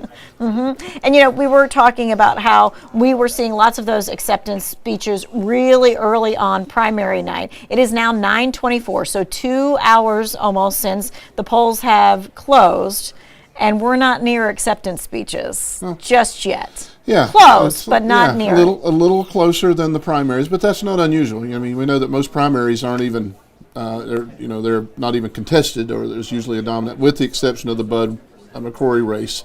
They were all, not really that exciting, but general election's a different game. Yeah, absolutely is. So we just got one of the text questions. Someone wanted to know, please tell me more about the Green Party. It was on my ballot. The Green Party is the pro-environmental party, very small impact right now. Obviously, their issue is saving the environment and preparing the environment's future, energy policy and that kind of stuff. But probably only a few races they're not likely to have an impact. I think the fourth candidate on the Senate race was Green Party. I'm not sure. It was Libertarian and one other. Again, if you look at the numbers, I think that person was getting under 1%. So right now, they're more of an issue party or an advocacy party, but they're not a party that's going to win anything. I had a lot of people say, when I got to the ballot box, I didn't realize that I was going to have so many judges and things on my ballot. And I thought, that's why you need to look at your sample ballot every single time you go, because, you think you're being inundated with all the commercials, right? But you're only hearing a couple of names. Right, and that's the other thing I want to check in a minute is where the North Carolina Supreme Court races are. We've got seat 3 and seat 5 up. And those are going to be interesting races that may well shift the balance of the North Carolina Supreme Court. And we saw commercials for those folks, for Dietz, for Inman, for Irvin. We saw those ads. But you get down to the assistant level and the district courts, we didn't see them. And I do this for a living, didn't know half those people. And it's just a few years ago that we went to partisan elections for judicial. Used to not be partisan, so now that becomes the sort of fallback plan. If you like Democrats, you don't know the person they're a Democrat, you're going to vote for them. So that's going to become the fallback plan, and it's kind of sad. I mean, you don't really want your judicial races to be partisan. You want it to be on knowledge of the law and decision making, but most of us don't know. So if you didn't have party, it'd be a flip of a coin. So I guess it's better than nothing. I suppose so, if that's the way it is. And we were telling folks of how they were able to look for their ballot to make sure that it was accepted. And one of the things that always comes up every single time when they say, well, I early voted, so why is it absentee? Because you didn't vote on election day. Right. And that's the short answer, right? But that's not usually what they're thinking. They're thinking an absentee ballot is only something that you mail in or whatever else. Yeah, and absentee means you're absent on election day. So if you think of it that way, then it makes sense. You're not voting on election day, so it goes into that category. Right. And we bring this up because in 2020, there was a lot of talk about, was my vote really counted? Did it really, make a difference? Was it accepted the way that it was supposed to be accepted? So what we want to do right now is we're going to show you step by step how you check the voter search so that you can know that your ballot was counted. So you went out to vote or are planning on doing that sometime before 7:30 tonight. You do have time. How do you make sure that your vote counted? Well, let's take a look. The State Board of Elections has a voter history section where you look yourself up using the voter search tool. You can see this example here. It shows you what election you voted in and what method you voted. It will also tell you which county you voted in and what ballot you used if it was a primary election. Now, if you voted in person during one-stop early voting, you need to know that those votes are considered absentee ballots. According to state law, in-person early voting is considered absentee voting because you are voting absent from your polling place on election day. And so one-stop early voting is a form of absentee voting. Now, you will be able to see whether or not that vote was accepted on the voter search tool under your absentee ballot section. That status updates the day after you vote. So if you voted early in person, you should be seeing that now. Now, if you voted by mail, you'll be able to see the vote status in the same Your Absentee Ballot section. And if you voted in person on Election Day today, your ballot status will only show up in the voter history section. If you don't see it right away, do not worry about it. Nothing shows up in the voter history section until your county completes the post-election process. And again, that could take a couple of weeks or longer after the election. Or longer, because sometimes it takes longer depending on what it is. Hey, I want to put your attention right here to the board, because now Ted Byrd is leading 50.2%. But what is really key to me is the votes behind the leader is now growing. We saw it shrinking when Byrd was not winning and Beasley was on top, but now we're seeing Beasley 70,000 behind. Yeah, again, not a surprise. Now, you know, we do, if things are like they were a while ago, you still have some significant votes from Mecklenburg County, Guilford County, so that may close a bit. But again, those white spots out in the eastern part of the state that haven't reported, those are going to be heavily Bud counties. So that may close a little when we start getting Guilford and Mecklenburg in and a little more of Wake, but that's a lot to make up. Yep. All right, let's check in with our reporters who are covering this race right here. Grace Holland is with Ted Byrd. All right, hey Grace, let's check in with you first. Hey guys, so I'm standing here right now with Jonathan Feltz, a senior advisor to Ted Byrd. So Ted Byrd has taken the lead so far. So how are you guys feeling at this point in the night? We feel good about things right now. The early vote numbers, we never expected to win the early vote. We expected to win on Election Day. Right now what we're seeing with some of the early counties coming in for Election Day is we're overperforming by 22 to 25%. So we feel really good about things right now. Might not be as quick a night as what some Republicans would like, but we're going to win this thing tonight. Right, and we've been talking about the primary election and how quick things happen then. Is this about what you guys expected, though? It is. I mean, North Carolina is a very divided state. We're like, 45, those middle 10% break late. And so we fully anticipated a late night. It's what happened in 14, what happened again in 20, a little bit so in 16. And so things are going about the way we thought they'd be going right now. And how is the congressman's mood watching everything come in at this point? He's in a great mood. He's got a lot of friends and family with him tonight, and he's a very optimistic guy. Feels like we got a great opportunity to win this thing tonight, and so he's feeling good right now. And talk to me about the turnout tonight. I've heard a lot of excitement in the crowd as he's kind of started to pull ahead in the polls. What's it been like listening to folks react? Oh, it's been great. It's been great. Ted grew up in Davie County, right across the river here from Winston-Salem. So a lot of old friends, old family friends here tonight, and a lot of new friends, new supporters from across the state. So he's having a nice time. We're all having a good time tonight. Well, thank you so much for stopping by and checking in with us. I'll send it back to you guys in the studio. All right, thanks so much, Grace. We're glad to have you back, Ben. Thanks. I've been running between TV and digital, and it's been lots of fun. Whirlwind of it. All right, so what we're going to do, we just saw Ted Byrd's camp. So Kevin Kennedy is at the Beasley camp, and so we've seen things change in a big way, Kevin. Yeah, we certainly have. I think it was about 30 minutes ago you guys asked me what the mood was here, and I said it was kind of a confident, if you will, but certainly they were a little bit nervous as those results got a little bit closer. Well, I don't know if you can tell behind me, but the crowd has actually started to dwindle, so that may actually say something as well.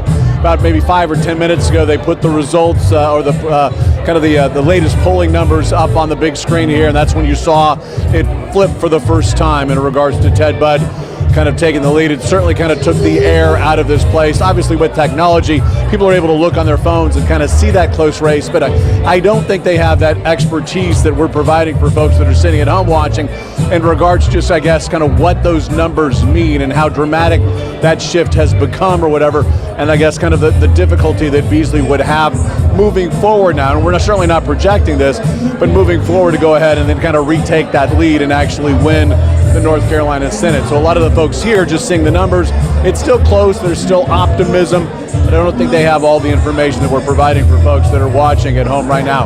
Like I said, the mood has certainly kind of shifted quite a bit lately. The crowd is just not as significant as it was. We're in the main ballroom. A short time ago, I kind of walked out to the foyer just to see if there were people out there. There are people, but it seems like I'm estimating maybe about 20% of the people that were here earlier have actually left. So that could be some indication that unfortunately tonight is not going to be the night that they had hoped for. Sherry Beasley is expected to arrive at some point, certainly address the crowd. She hoped it would be a celebration, and it certainly still may be, but at this point it is trending to where it would be some sort of a different speech than the one she hoped to give as this day began. For now, though, we're live in downtown Raleigh. I'm Kevin Kennedy, WFMY News 2. You know, I overheard on his mic check earlier when the numbers started to fade, they were playing Mary J. Blige's Just Fine. If that gives you a sense. Just fine, fine, fine. Right. Trying to reassure the crowd there, maybe. Yes. Yeah, I'm not sure it worked. Okay. And I don't know if you saw it, but Hunter was at the Forsyth County Sheriff's Office race, and everybody's gone because Kimbrough was like, hey, I won, and it's good, and I don't need to stick around to celebrate or anything. We're done. There's lots of parties tonight. Go somewhere else. I guess so. There's Speaking of also which. lots of races. We want to get over here to show you more going on right now. Again, we've been talking about this Bud Beasley race all night long. Yep. It switched around 9:05. You can see now Beasley's down about 80,000 votes. But there's still some big areas that have not reported yet. Mecklenburg County, we've only got 9. Oh, that just changed. It just changed to 32%. We got a lot more coming in, 32%. Let's see if that impacted the overall vote. So in Mecklenburg County, she's now taking 68% of the vote. In the state, didn't really change much. No. So, not the greatest news for her there. Let's get over to District 6. Kathy Manning, she now has 55% of the vote with 60% of the estimated vote total in. Her camp feeling very confident. We just heard from a reporter over there who said that they are ready for her to take the stage and declare victory. Check the Guilford County percentage in there. We've got 27% of the precincts from Guilford County reporting now. And there is a big divide at that point. Yeah. The 63% versus 35%. Although the That's votes. Guilford County. That's Guilford County. So it's only 10% here, the total. So 23,000. So 186. I mean, it's still possible, but again, maybe it depends on what parts of Guilford County. We know rural Guilford County. If it's downtown, she's in really good shape. We'll see where it is. So a lot of the talk has been about how redistricting impacted her district particularly, because you got these 2 extra rural counties. I want to take a look. This is how the race is now, 55% for her. Last time around, she won by 62% of the vote. So clearly, it has added some Republicans to the district. And you can see, because you they can see weren't the up here difference before. there, yes. Yeah. But what's funny is that the district now is much more similar to what it was, say, 30 years ago in the 80s. It was Guilford and Rockingham. And this is why we are so glad you're around, because you know this institutional knowledge. Because I was a student here then and worked in one of those campaigns. So it was that district. This district looks much more like the district did 30 years ago. Back then, was the district pretty even, or was it one side or the other? It was very even. I mean, that was the district. The Democrats, Republicans won in 80. Democrats won in 82. And then Howard Coble won it in 84. And then Howard Coble held forever, it after. But that was more Howard than the district. So those are the latest numbers, but I want to know how they're feeling at the camp right now. Let's get over to Lauren Coleman, who's with Kathy Manning's group tonight. Good evening. Right now we are live in downtown Greensboro at Elm and Bain, where Representative Kathy Manning is hosting a watch party. As you can see, we have several dozen people throughout the night that have come in support as we wait on those election results. We have been told she is expected to take the podium within the next half hour or so. So far, no sight of Representative Manning, but we are on standby for that. As we look at our website here, it does look like she is leading right now against her opponent, Christian Castelli, but again, not much has changed within the last half hour or so, except we've seen more people here. We are waiting for her to take that podium, and again, we'll keep you posted throughout the evening. For now, reporting live in downtown Greensboro, I'm Lauren Coleman, WFMY News 2. All right, and so the other half of that, of course, is Christian Castelli, and so that is where Avery Powell is. So let's check in with Avery and see how things are going there as this night is wearing on. Avery? Tanya, we are still waiting for Christian Castelli to get here at Rhodey's Tavern, where the Guilford County GOP is holding that private watch party. I spoke with one of the Guilford County GOP leaders. He said Mr. Castelli was hoping to go home, spend some time with family, and then maybe stop by a little bit later. So we're working to figure out when exactly he's going to get here, but he is hoping to unseat current incumbent Democrat Kathy Manning for the U.S. District 6 House seat. And earlier this year, that House map that district map was redrawn, which is making this race a little bit more competitive, but Kathy Manning has still out-fundraised Christian Castelli by quite a lot. It is also Christian Castelli's first run for public office, though he has a long military career, which he's really focusing on. He's spent more than 20 years in the armed forces. He retired as a lieutenant colonel for the U.S. Army Special Forces, spent some time in government work, and now he later ran 2 private businesses focusing on logistics for the public and private sector. So varied experience, but no political experience as of yet. And he says he wants to focus on fiscal responsibility, something that's really top of mind with inflation, immigration. He wants to finish the border wall, but also find a way for a sensible path to citizenship, and then also increasing domestic oil and gas production as well to focus on America's energy independence. So like we've mentioned, still waiting for Christian Castelli to get here. Once he does, we're hoping to speak with him and see how he's feeling ahead of tonight's results. All right, thanks so much, Avery. And so, we had made a mention of Christian Castelli's ads that were running. Didn't really say like what he was for or against or whatever, but kind of played the human card, played the medical card there a little bit. Yeah, and then just a good guy. His daughter had cerebral palsy. He took care of her. Then when he had a heart attack, she took care of him. Play on the human interest side, because the district does lean Democratic. So he didn't want to play the party side. That's not going to win in that district. Right. Versus Kathy Manning, who aired a bunch of ads talking about things specifically like trying to lower the cost of medication. Yes. And also the other medical kind of issues. And so that's where I want to bring in Mark Hensley from AARP again, because that has been a big deal. Kathy Manning, she just changed her narrative, not just to the medicine and Medicare and things of that nature, but also Social Security and making sure that Social Security doesn't go away. And that is a big talking point when it comes to those who are members of AARP. Well, it does, because without Social Security, so many older adults would fall into poverty. And so that promise that America made so long ago, over 60 years ago, is really a foundational promise that elected officials, we need to know where they are on it. What is their plan to preserve Social Security in the future? We keep getting these updates saying, by 2037, the fund will not be solvent. So this is a problem that should be addressed now, and it's something that Americans are very concerned about. And they have been saying that for a very long time, that as a certain amount of time, Social Security is not going to be there. Let's talk health care, let's talk Medicare, let's talk about Affordable Care Act. That's also something that's on the top tier of thoughts and things that people are worried about. So we just had a historic win. That was the Inflation Reduction Act, which also included a provision allowing Medicare to negotiate drug prices, similar to the way the Veterans Administration can negotiate drug prices. This is a historic and huge win for older adults. It also puts in caps on certain drugs for copays, and it really levels the playing field. This is what I call a major pocketbook issue, because as we age, you typically take more prescription drugs, but it also affects children, it affects middle-aged individuals. So this was a huge win. But looking forward, another effect of the pandemic, there was a real lens put on long-term care. And Americans are really concerned about, will there be affordable, accessible, and quality long-term care as they age? You talked about pocketbook issues. Inflation has really hit the elderly particularly hard, those in retirement on fixed incomes. How does that factor into how they vote? Well, it's actually the largest factor, is because those issues are so in our face every day. The price of fuel, the price of groceries, and these are accessibility issues for older adults because they are still trying to move around their community. They're trying to live independently. We all want to live independently.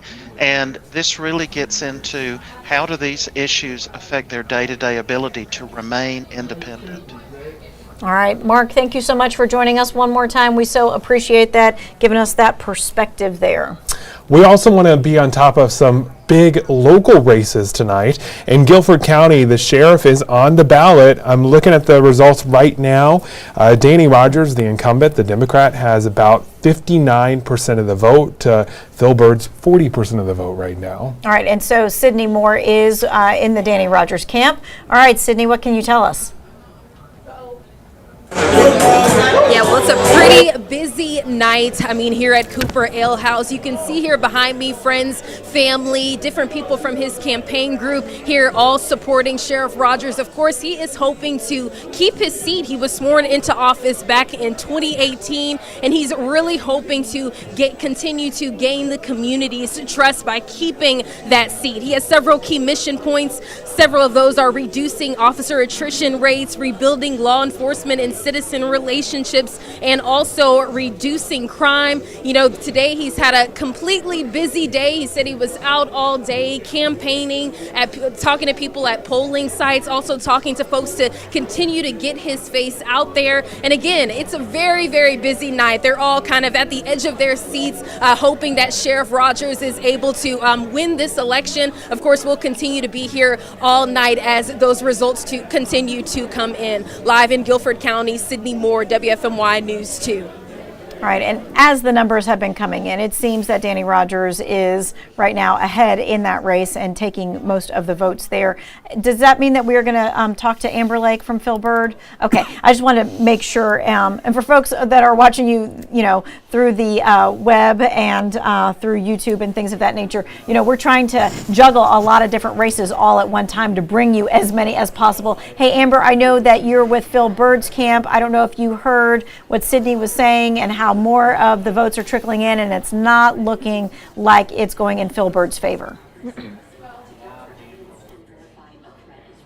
Right, Tanya, that's correct. I know that Rogers is in the lead, but we talked with Byrd earlier, and he still is optimistic about tonight. You can see there's still a few people keeping a close eye on those results right now. Again, Byrd did work at the Guilford County Sheriff's Office for over 30 years, and he said there's a retention problem within the past 2 of those years. This is in both law enforcement and detention services. He believes that money should be redirected to increase safety for communities and schools. Now, again, I did speak with Byrd just a while ago, and he's remaining optimistic about this, but we're just gonna have to wait and see what those final results say. All right, thanks so much, Amber. We appreciate that. We're going to continue to check back with all of that. Okay, so whether it is state or whether it's national, you know, the big talker thing is, hey, is there going to be a supermajority? Are Republicans going to take over?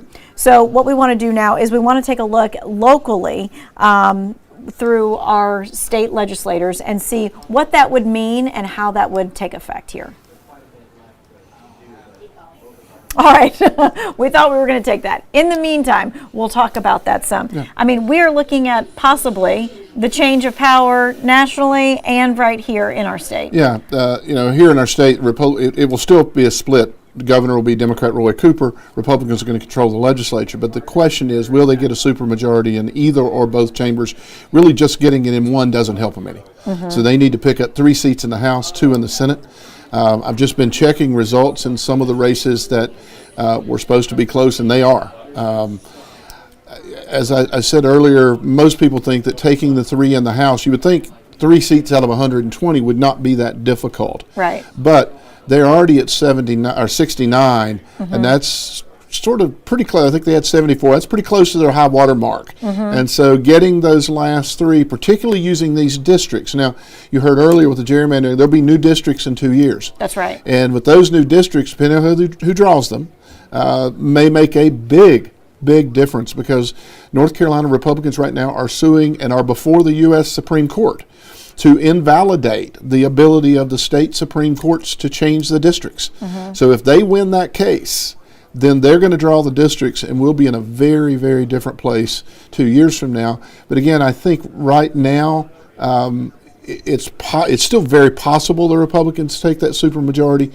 But as I mentioned a while ago, it's still no guarantee that they can override a veto, because you got to have to have everybody signing on board. If it's 30 in the Senate, and you can imagine trying to get 72 people to do anything mm-hmm. together, much less agree on a veto override. So the issue is going to have to be the right issue, because if you had one defection, if you've got 72 and you got one defection, you can't override. And I think everybody thinks that it's just going to happen that easy. Like, of course they're all going to agree on that. And I think that's wrong, you know, particularly, again, depending on the issue, but there's a big difference between the constituency of a rural Republican, say in Catawba County, and a suburban Republican outside of Raleigh. Those are very different constituents. Yes, they're both Republican, but those are different kinds of Republicans. They look for different things, they need different things, and they're going to vote based on different things. So just because you have an R beside your name does not mean you're going to walk in lockstep on all issues. All right. Well, Megan Bragg, she kind of verifies how all of this would affect the checks and the balances in the state government. Let's take a look. Taking a look into the North Carolina General Assembly, you will find Republicans hold most of the seats. But what would it take for the GOP to claim a supermajority, and how will that affect the powers of the governor, who's a Democrat?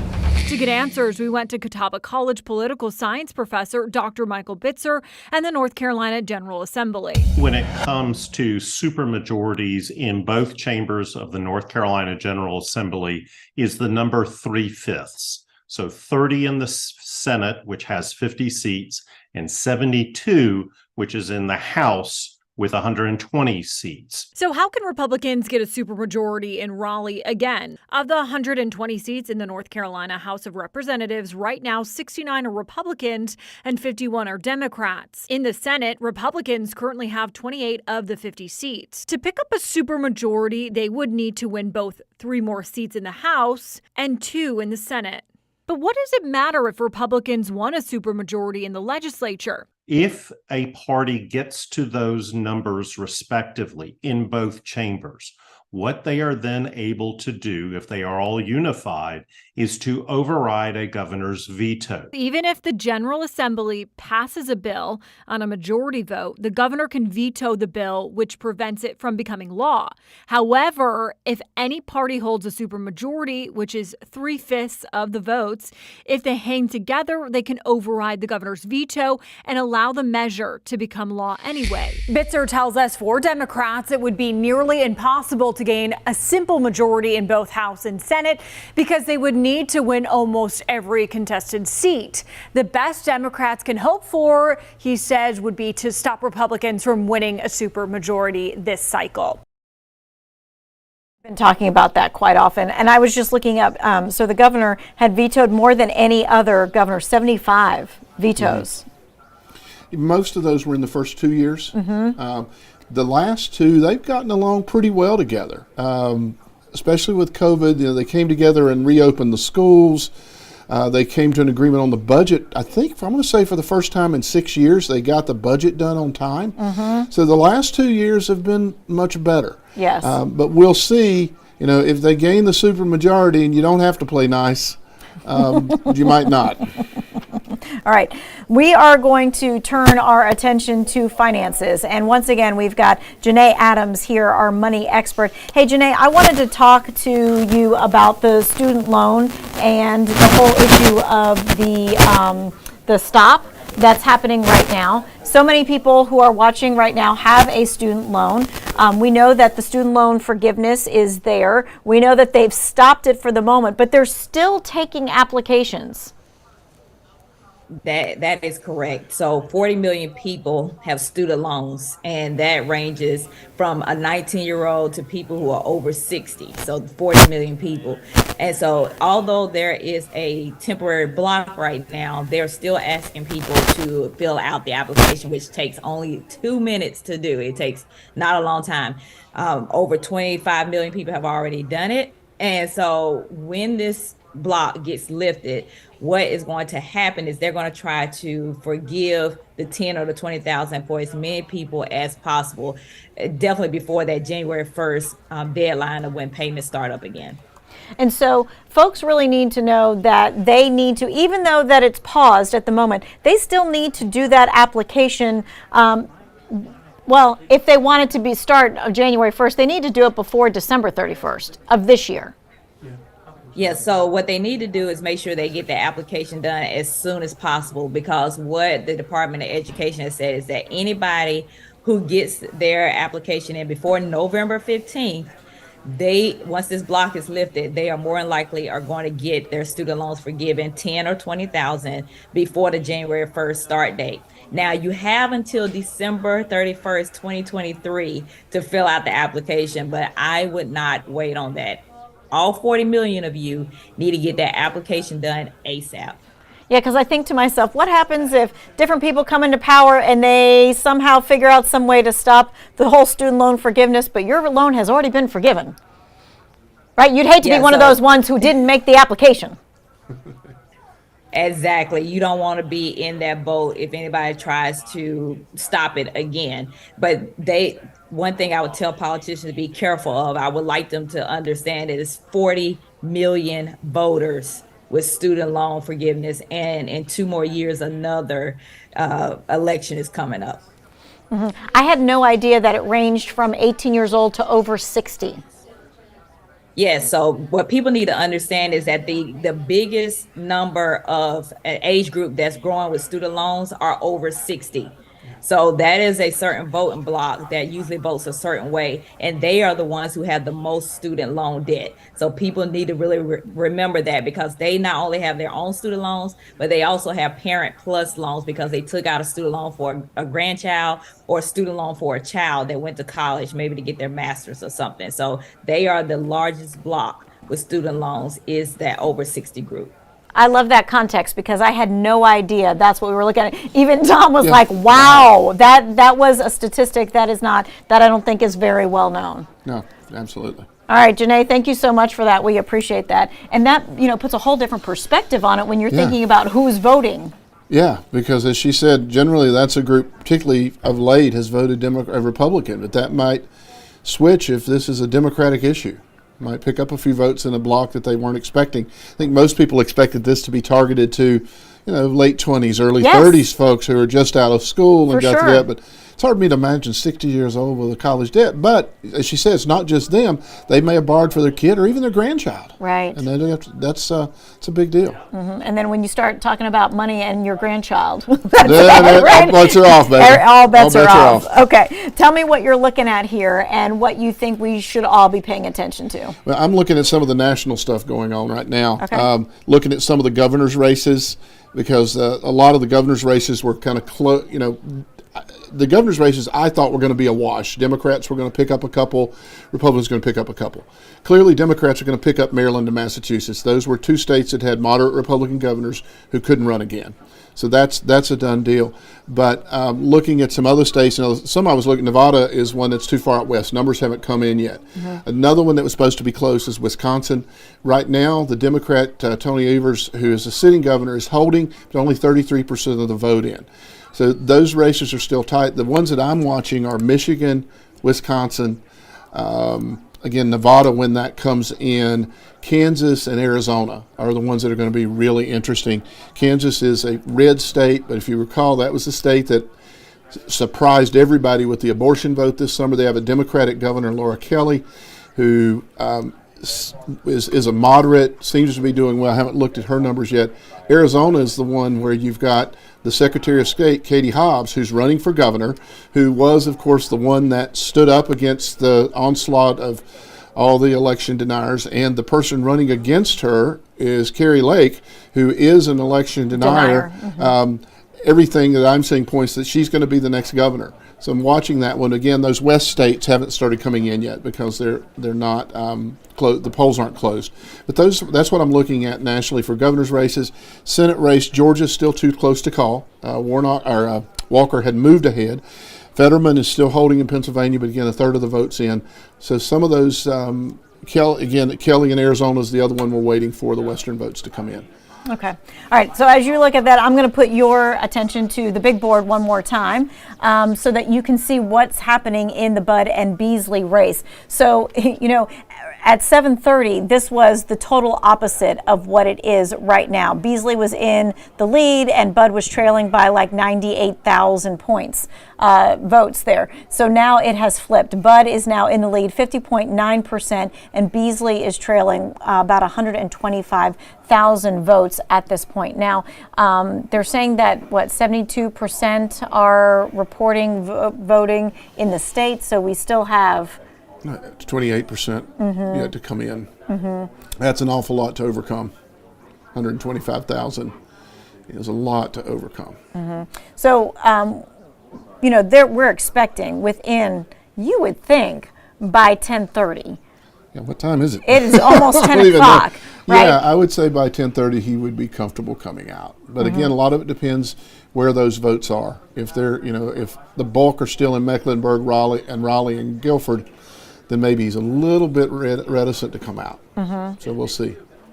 All right, so we are taking a close look at that. There's been a couple of races that, the candidates have just simply left because they're like, hey, we're done, we got won, it. we're done. Forsyth County Sheriff Kimbrough was out in the lead early on, and his campaign party just basically dissolved when he said, okay, I got it. So that is just not something that you see very often. But we are also taking a look at the sheriff's races for Alamance, Rockingham, and Randolph County, as well as the Guilford County race as well. We'll be checking in with our folks there. All right, so we are going to take a look right now at the Kathy Manning race, District 6. So we've been watching this. This is that newly reconfigured District 6. Kathy Manning, who has been the front runner since the last... Yeah, she's the whole time. She's been the front runner on this one. But she has changed her narrative in the last couple of weeks, which we thought was interesting. So Lauren Coleman is with the Manning camp there. All right, hey, Lauren, what's going on there? Good evening. I am live in downtown Greensboro at Elm and Bain. We've been here for the last couple of hours or so. Kathy Manning is hosting a watch party. As you can see, we have dozens of folks out here who have come to support her as we eagerly await those results. But according to our website online, Kathy Manning is leading in this race against her opponent, Christian Castelli, excuse me. As I said before, we were told that she is expected to take the podium sometime soon. We were told around 9 o'clock. It is now 10 o'clock, so we're waiting on standby for that. So we'll keep you posted when she hits the podium. But for now, reporting live in downtown Greensboro, Lauren Coleman, WFMY News 2. All right, thanks so much, Lauren. Now, you were just taking a look at the Manning-Castelli race, right? Yeah, right now she's up by about 10%, about 10 points, 55-45, with 100 and let me get the district 120. No, wrong one. 135 out of 215. So about 2/3 of the district's reporting. Again, depending on where the rest of those votes come from, but what we saw a while ago is most of the votes left were in Guilford. So I think she's probably feeling pretty confident now. All right, so I'm going to pull up the board in just a minute, but first we want to take it to Avery Powell, who's with the Castelli camp, so that we can see what's going on there, and then I'll pull up the board and we'll kind of take a look at it county by county. Hey, Avery. Hey Tanya, Republican Christian Castelli has arrived here at Rhodey's Tavern in Greensboro, where there is a private watch party being held by the Guilford County GOP, standing right over there, greeting with supporters right now. He is hoping to take the seat currently held by Republican incumbent Kathy Manning, the U.S. District 6 seat. This is his first time running for political office, but he has a long military career, more than 20 years in the military, 12 deployments. But he is a retired lieutenant colonel from the U.S. Army Special Forces. He describes his platform as pro-life, pro-constitution, pro-gun, and pro-country. And he says he's focusing on fiscal responsibility and not raising taxes, as well as being pro-law enforcement and having a sound immigration policy. He also wants to increase domestic oil and gas production. We're going to be speaking with him in just a few minutes, and we'll have that for you tonight on WFMY News 2 at 11. Okay. Thanks so much, Avery. We're having a hard time hearing because there was a lot of people there at the campaign party. So we're at the board here taking a look at the Manning and Castelli race. So this is Guilford County. Yeah, the bulk of the vote to come in is in Guilford County, and you'd see in Guilford County she's got a 25% lead. You got to figure the rest of the vote's going to be in her favor. Rockingham, if you look at Rockingham's 100% reporting, right, and Caswell's 100% also 100%, reporting. Right. So and Castelli won both of those. But again, not by much. No, not by as much as one would votes, think, I think. Although the Rockingham's about what you would expect. But her vote total in Guilford is going to go up. I suspect she wins relatively comfortably. Okay, and there's the Forsyth County, that little bit with Kernersville. Not as comfortable as I think they would have expected. Yes. But I think she's gonna hold on to win. Okay. Hey, Ben, you can come back to the board for sure. Guys, if we can get my mic on. I want to show you this new feature on the board. Did you find something new? Yes. All right, Okay. let's see it. So, we're talking about, which precincts are in, which aren't. This is going to give you a really clear picture here. Boom. The black areas are the areas where we're lacking a lot of precincts. Oh, I see. Okay. So, Sherry Beasley. See, it was 125. It's come down a little bit. It was up to 125 a while ago. Look, 122. There's major holes in Wake County. We still have not gotten a lot from Mecklenburg County. In fact, only 130 of 195 precincts there. It depends on which precincts those are, right? That really makes a difference. Even in Guilford County, only 95 of 165 precincts in. So all the things in white are completely reported? And Pretty gray much, yeah. Is so a like, little bit. Let's take Union County. 52%, yeah. This is a strong Ted Budd County. I mean, Trump campaigned there multiple times. Most of them are in. Okay. So that gives us a better picture of where things are at. 100,000 is still a lot to make up, but she's probably going to close that gap a little bit, which frankly is a little closer than I expected it to be honest. I thought it was going to be more like 4 and 5%. But I suspect with those votes to come in, she may close that a bit. I like that that different look of the tool there, for sure, to be able to see what's going on. All right, we are going to concentrate here on Guilford County one more time. Sydney Moore is with Danny Rogers right now. Yeah, it's just been a busy night. Lots of folks here supporting Sheriff Rogers, friends, family, folks from his campaign group. He told me earlier today he had a busy day at the polling sites, getting his face out there, engaging with the community. He wants to try to continue to gain trust from the community as he is hoping to claim his sweet seat when he was sworn back in office back in 2018. He also has a lot of key mission points, such as reducing attrition rates, wanting to continue to bridge the gap between community members as well as law enforcement, as well as reducing crime. I had a chance to speak with folks all out here. You can kind of see just a close-up look. He had a chance to address this crowd, thanking them for coming out tonight as he and also folks here just continue to sit at their edge of their seats waiting to get the results. We'll continue to be out here until the race gets counted and finished. And for now, live in Guilford County, Sydney Moore, WFMY News 2. All right, thanks so much, Sydney. We appreciate that.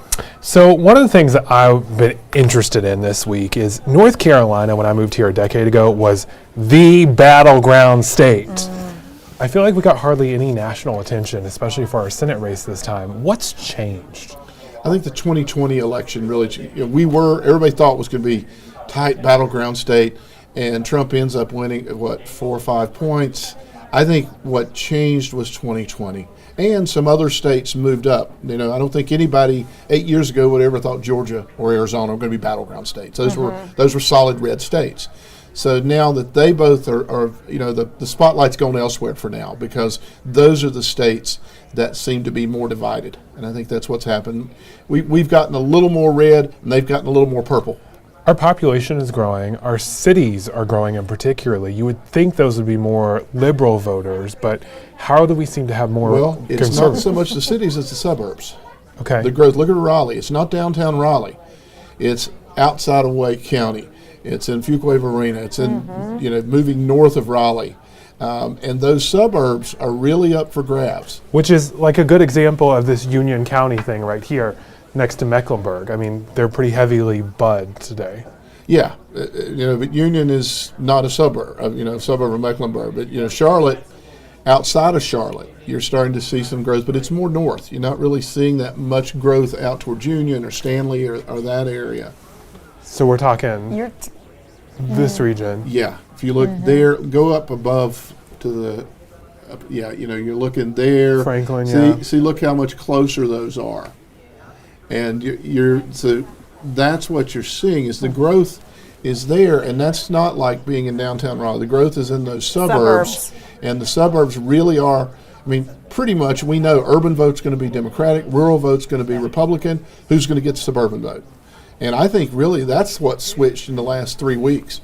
In the middle of the summer, particularly the suburban women. Now, suburban women were concerned about the Roe decision. That was really the big issue driving them. In the last month, bam, that kind of faded a little bit. I think the Republicans actually did a great job of saying, you think we're extreme because we want to disallow abortions in most cases, but they said, look at the Democrats. A lot of the Democrats want abortions in every cases, and so they kind of turned that argument against Democrats a little bit. I think that was very effective, and it muted it. And then those suburban women and the folks in the suburbs, they're the ones doing the grocery shopping. They're the ones out buying the cars. They're the ones out there seeing that price increase and seeing that budget go up. And they thought, maybe that's more important right now. And those suburban votes, I think that's where the growth is, and that's where the battles are going to be fought now for a while in North Carolina. All right, so let's take a look at the battle that's going on with Bud and Beasley right now. Bud right now is leading Beasley by about 128,000 points. So we're going to go to Kevin Kennedy, who is in the Sherry Beasley camp, to see what's going on there. To the staff, they have run an extraordinary campaign, and one that every single one of you and every single North Carolinian can be proud of. Sherry has run this race. Exciting area party over there. They were dancing a second ago, probably having trouble hearing us there. And someone's at the podium, so we're expecting some things to start moving and things of that nature. So maybe we will be able to check in with Ted Budd's campaign and see what's going on there. Grace Holland, what do you have for us? Again, a very, as I've said several times tonight, just a lot of excitement here in the room tonight as people are continuing to watch these results come in. And of course, as Ted Budd's lead is growing, the more that his lead grows, the more the excitement is growing in this room. You can see all of the supporters lined up behind me, and you can hear these cheers that go up periodically. A lot of that is to do with other races being called for Republican candidates. Of course, this is a Republican crowd because Ted Budd is a Republican, so people are feeling very confident about this race at this point. I talked to a senior advisor a short time ago for the campaign. He said that the congressman is watching the results and is very, very encouraged by what he's seeing. They are sort of, from what I gathered, sort of a quiet optimism. Of course, they're feeling good about what they're seeing, but they're not getting their hopes up yet, just waiting until this thing is called before it is official. And of course, we will continue to bring you updates, and whenever it is called, we will bring you that information. All right, so on the flip side of that, we're going to try and check in with Kevin one more time at the Sherry Beasley camp. I know it was really loud there last time. Someone had just gone to the podium, which made it a little bit confusing. Hey, Kevin, what's going on?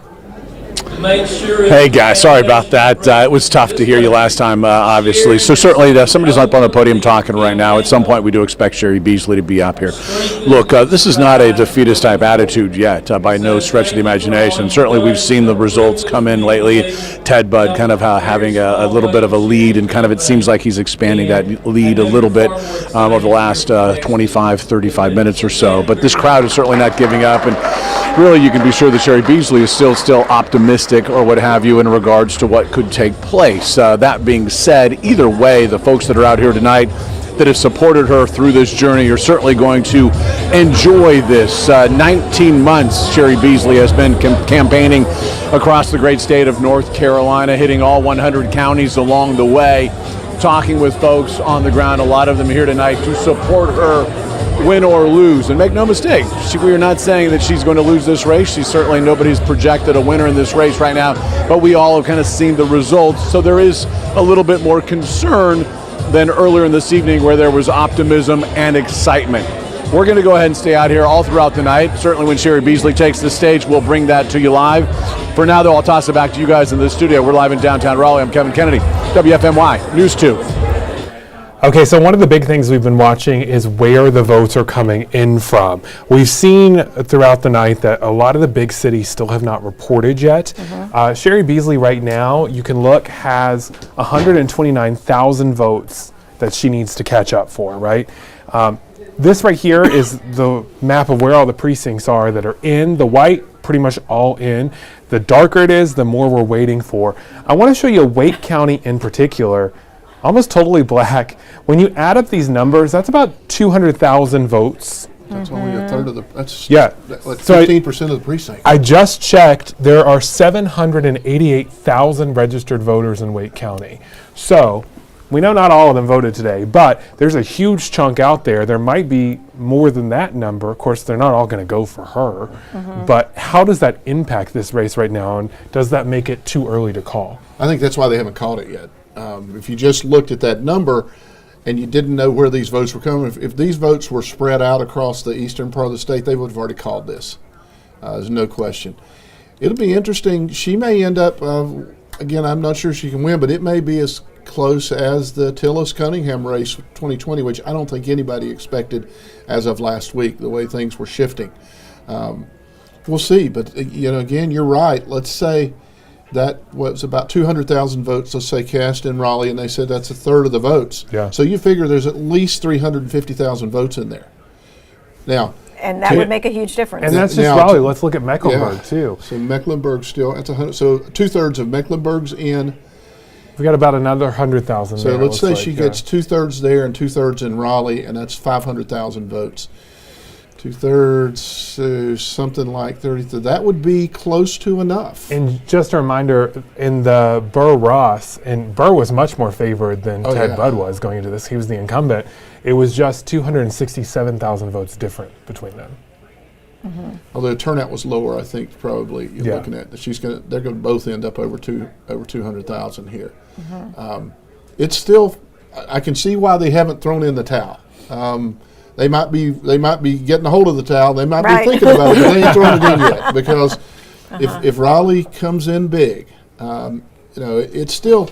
I mean, let's say 500,000, and she picks up 2/3 of those. That would be something like 330,000 to 140, and that's right at 100,000 vote difference. I mean, I want to show you another way to just visualize this here. So we can click on Beasley, and it shows where she's doing well, right? The areas of blue. Then we're going to click on the places where we still have precincts out. Very it's the same similar. places. Yeah. You don't notice much difference No. there.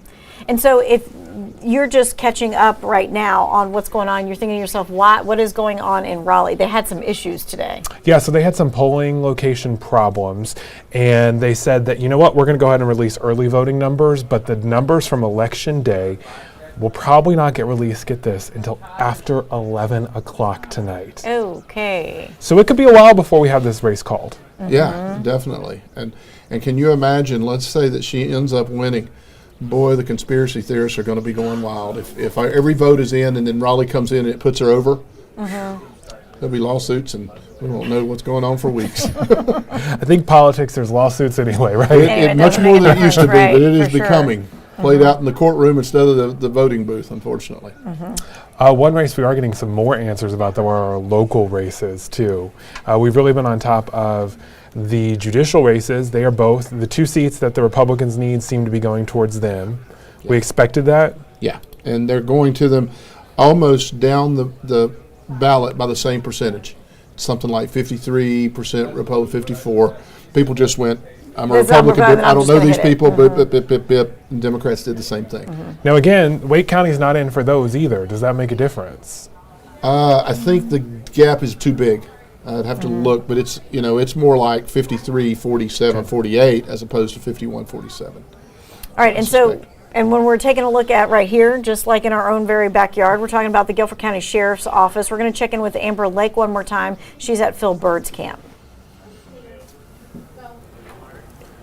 Right, guys, we're still out here at the watch party for Phil Byrd. And even though it seems like Rogers is in the lead still, that gap has gotten smaller. So Byrd is staying optimistic as they keep a close eye on those final ballots that are rolling in. Now, I do want to remind everyone he was working for the sheriff's office for 30 years, so he's not a stranger to this area. He knows this area well. He grew up in this area, and throughout his campaign, which has lasted a year and a half, he's made some pretty strong connections. He says that has helped him throughout this race, and that has got him to where we are right now. Now, some of the key points that he has made a big deal during his campaign, one of his biggest goals has been to reduce violent crime. He said that we can all take part in that. It's going to be a community effort as far as the community is involved, churches, businesses, law enforcement, everyone can be a part as reducing violent crime. So we're going to keep a close eye as the ballots continue to roll in. We'll send it back to you in the studio. All right, thanks so much, Amber. So, when you took a look at his campaign party, there was not anybody in the room, right? And his votes are trailing versus Kimbrough in Forsyth County, where there was no one in the room either, but he won. And they just went home, packed and up they and just left. went home and said, "We're done here." Yeah, Just again, never seen that. So they're hanging around. Either the food's really good or they think there's hope. Okay. All right. And we'll be checking back in and kind of figuring that out as well. So I'm just watching a bunch of things like tick off national wise. Ron DeSantis taking Florida. Not a surprise. Not a surprise. I just saw Marco Rubio beat Val Demings by it was 88% of the vote in 15 points. And that doesn't bode well for Democrats. I think everybody expected Rubio to win, but they needed to hold that into single digits. That doesn't bode well. If Florida went that big, that doesn't bode well nationwide for Democrats, because that was one of the things we were watching. Could you keep that relatively close, even though you didn't win? And doesn't appear they did. And we were talking a little bit earlier about when do we think we might hear the bombshell announcement, if we hear a bombshell announcement from former President Trump.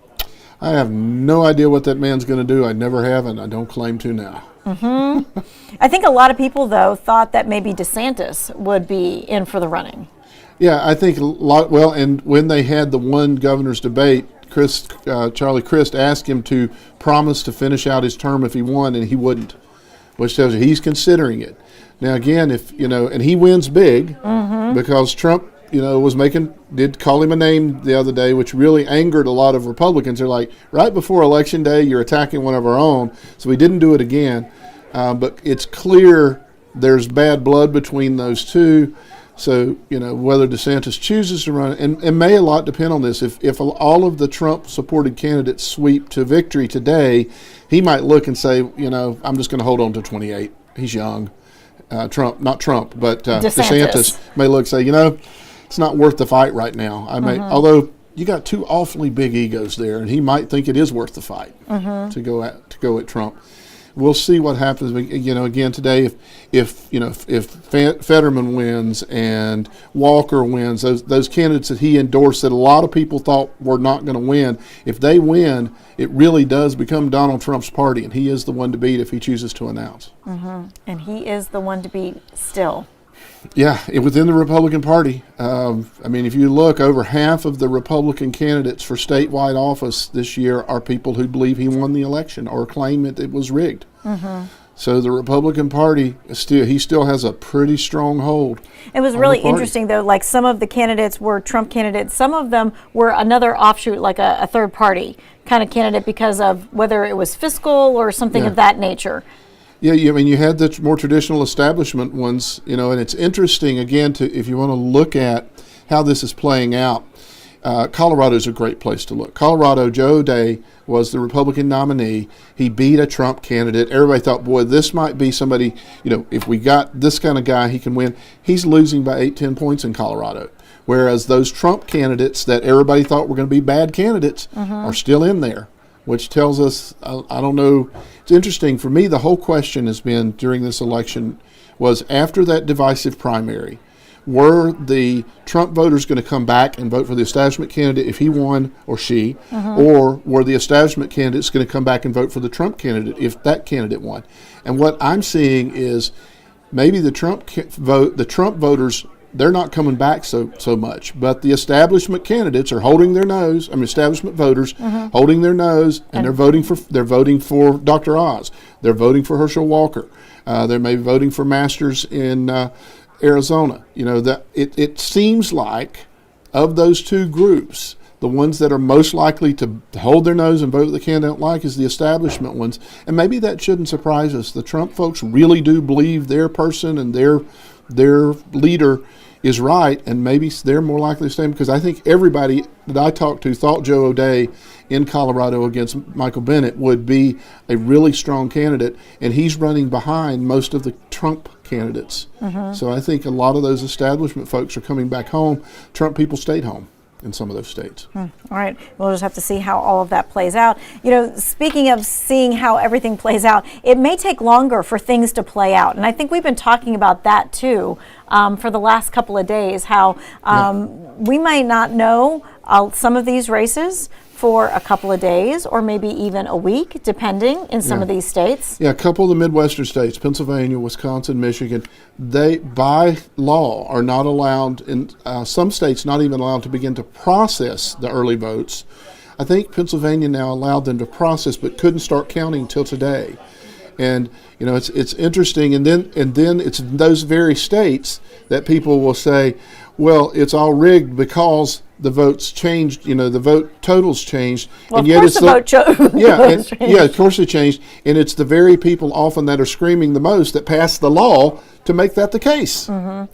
And so, you know, I think over the last maybe 5-8 years or so like that, this has become like an issue, right? Yeah. Why is it taking so long? And I don't know if that's just because of our dependence on technology and now we get everything else faster, so we want that faster too. But a lot of these things have been in place for a really long time. Well, I think this goes back to Donald Trump. Donald Trump raised questions nobody's ever asked before. Mm-hmm. When we would see a race called on CBS, we would see the race, and it was often called because of polling day out, you know, exit polls, even more than the voting polls. And we just assumed when it was called that, oh, okay, then it's over. Partly Trump, but it also goes back to 2000 election when Florida kept going back. Okay, we called Florida for Gore. Oh, then they flipped it and called it for Bush, and then they flipped it back. Mm-hmm. So it kind of goes back to that as well. But Trump is really the one that magnified the possibility that what we're seeing is not really what's happening. Mm-hmm. And so I think that's why it's been so prevalent, and I'm afraid going to be more so because it's worked well for Republicans to claim that to not concede. And, I assume that Democrats who lose are going to start doing the same thing. Yeah, because I was about it's to say, at what point do you Yeah. go, oh, if I win, then everything's okay. But if I lose, then... Oh, yeah. Well, I talked about Carrie Lake, governor, running for governor of Arizona. They asked her, would she accept the results? And she said, if I win, the results are legitimate. I mean, she said that, and implying that if I don't win, I'm going to not concede. Mhm. So it had nothing to do with Whether the the rules. votes are actually there or not. They're valid. It had to do, if I win, I have never seen anybody sue when they won, ever. Right. Okay. Good point. All right. We are going to check in with Daniel Cruz. He is covering the Forsyth DA race. So, Daniel, tell me what's going on there. Daniel, we are in downtown Winston-Salem. We are at a watch party for Denise Hartsfield. She is the Democrat that's running in this race against incumbent District Attorney Jim O'Neill. O'Neill has held this position since he was appointed in 2009, and a Democrat has not held this position in more than 20 years. But Ms. Hartsfield hopes to change that tonight. Things are quieting down a little bit here at her watch party, but the energy is still in the air. I'm going to ask Ms. Hartsfield to come in and join me real quick for a couple quick questions. Ms. Hartsfield, talk to me a little bit about this race and what this means for you real briefly. To me, this race is about democracy. This race is about some years of what seems to be oppression as it relates to what I know as a democratic society. And I ran because I thought it was time for a change. I believe that it was time to change the atmosphere as it related to how our government is working, and particularly at our justice system. I ran because I wanted to try to make a difference, and I'm still going to make a difference. Absolutely. No matter if I'm the DA or no matter if I'm a citizen out here working every day in the vineyard. This evening doesn't stop me from doing what I have to do for the people of Forsyth County. Very good. Ms. Hartsfield, thank you so much for joining us this evening. We're going to stay on top of this race, and we'll update you tonight as well on News 2 at 11. Back to you. All right. Thanks so much. We hear that Kathy Manning has taken the podium. Let's listen in. There were many people who thought this night would never happen because our Republican-controlled General Assembly tried so desperately to destroy this district by slicing Guilford County into 4 different pieces. And that would have made it impossible for any Democrat to win in this Democratic county, regardless of the preferences of the people here. So I want to give a special shout out to the North Carolina Supreme Court as it is currently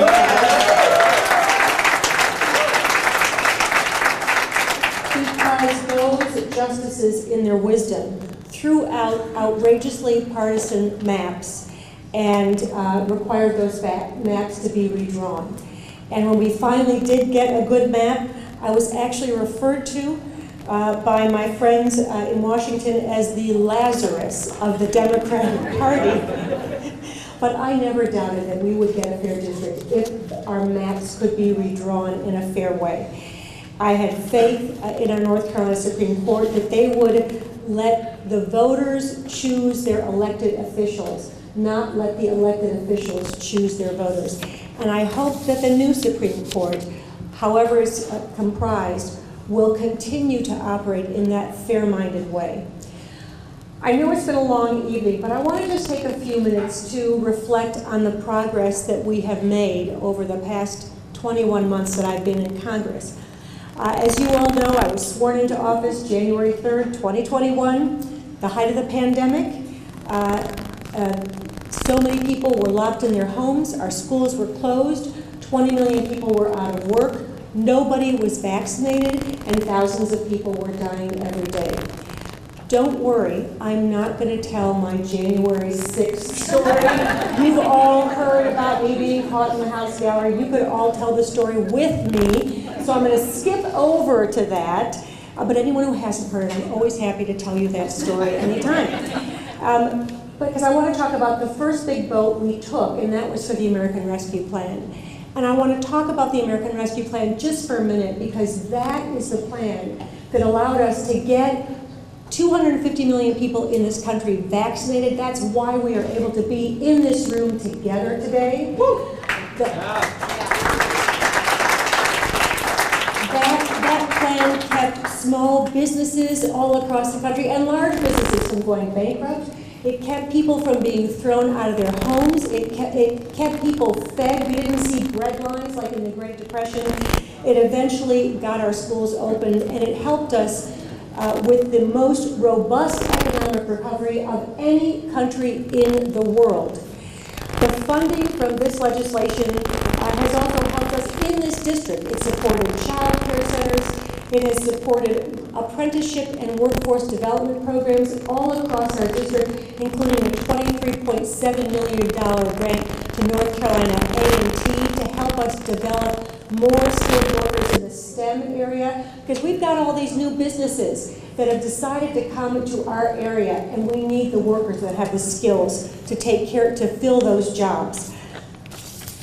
We were also able with that project to get $2 million to help our Guilford County schools do one-on-one tutoring programs. Yes, we're thrilled about that, to help our kids who had learning loss during the pandemic. After passing the American Rescue Plan, we passed the bipartisan infrastructure law. That law has brought more than $10.7 billion into North Carolina. It is fixing our roads, our bridges, our electrical systems, our waterways, and broadband. Thanks to that bill, we will have broadband in our urban areas, in our rural areas, from the mountains to the coast. And we all learned during the pandemic how important broadband is. If you can't connect to the internet, your kids can't learn in school, you can't run a business from your home, and you can't go to your telehealth visits with your doctor, which we learned was so critically important during the pandemic. We then passed the CHIPS and Science Act, and I mention that because semiconductor chips were invented in this country, but now the vast majority are made overseas. And we saw when the pandemic broke out and our supply chains got snarled, we couldn't get the chips that we need for cell phones, for washing machines, for cars, and we use chips in our most sophisticated weaponry. So not just is the incentivizing of rebuilding manufacturing factories in this country for chips, not only is it important to our economy, it's important to our national security. We passed the Inflation Reduction Act, which for the first time allows our government to negotiate with the big pharmaceutical companies to bring down the cost of prescription drugs. That bill will put a cap on what seniors have to pay out of pocket for their prescription drugs. It also puts a cap on insulin for seniors to $35 a month, which is critically important. Now we need to do the same thing for everybody else in this country, and I have a bill to do just that.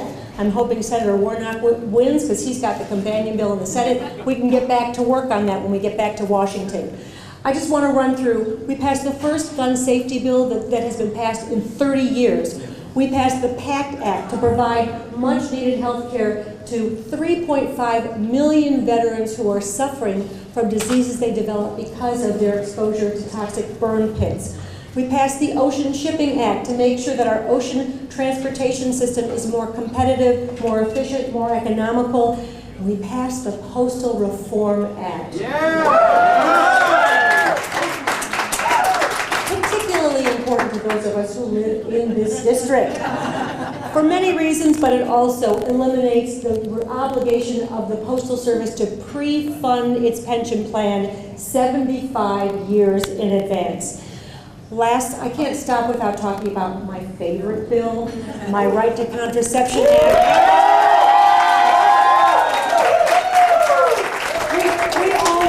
We all know that when the Dobbs decision came out, we saw not only did they overturn Roe versus Wade, but Justice Clarence Thomas told us what was on his to-do list, and that is to go after Griswold versus Connecticut, the 1965 case that recognized that women have a right to use birth control.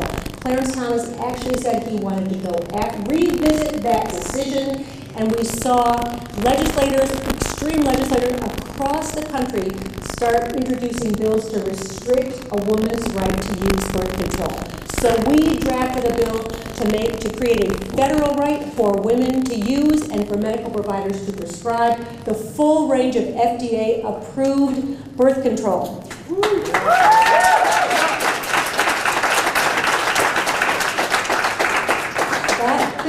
Thankfully, that bill passed the House on a bipartisan basis. Not a single North Carolina Republican member of Congress voted for that bill. We need to keep that in mind when we think about who we're going to vote for going forward. So, we had a lot of risk in this election. We still have a lot of risk. There's so many election races across the state that we have our eyes on, particularly that I have my eyes on, because there are a lot of really great members of Congress who are at risk. We're still hopeful for some of those important races in North Carolina. We are not going to give up until every single vote is counted. So during my first term in Congress, we have made great strides. We've worked really hard to move this country forward, but we have a lot more to do. During my next term in Congress,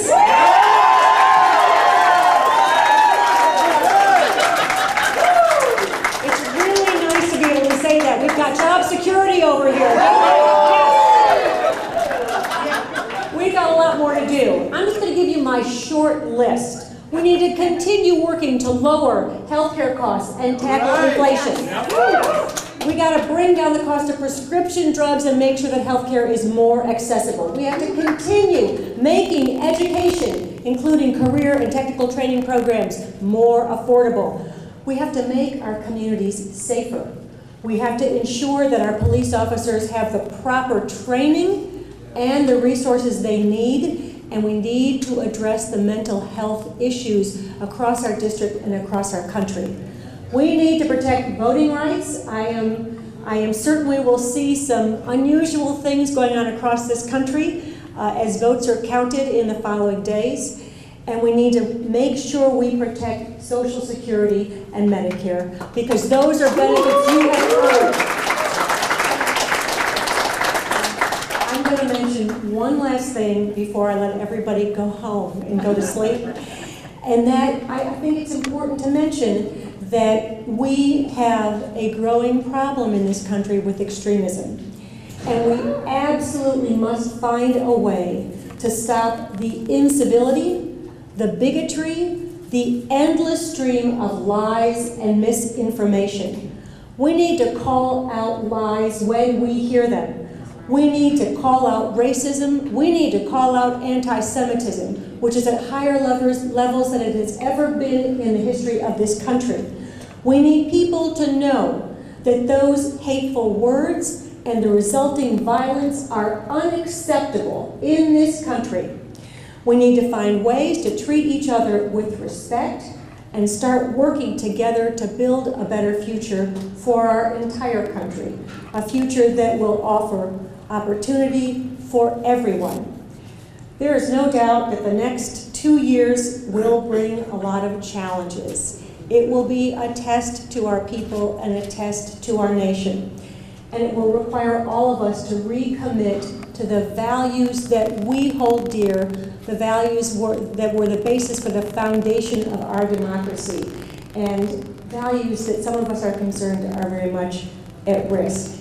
So I promise you, I will keep the interests of the people all across the 6th district as my top priority, as well as the interests of the people all across this country.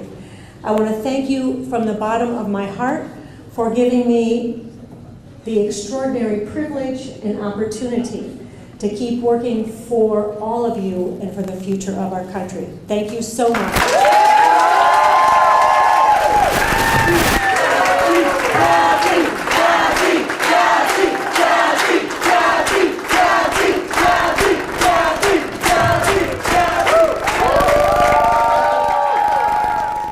All right, so we just heard Kathy Manning basically giving her acceptance speech for the U.S. District House 6. It has not been called as of yet that I'm seeing. Which is why it might have been a kind of strange acceptance speech. I mean, it took her a while to get to the fact that she said, we'll be there for the next 2 years.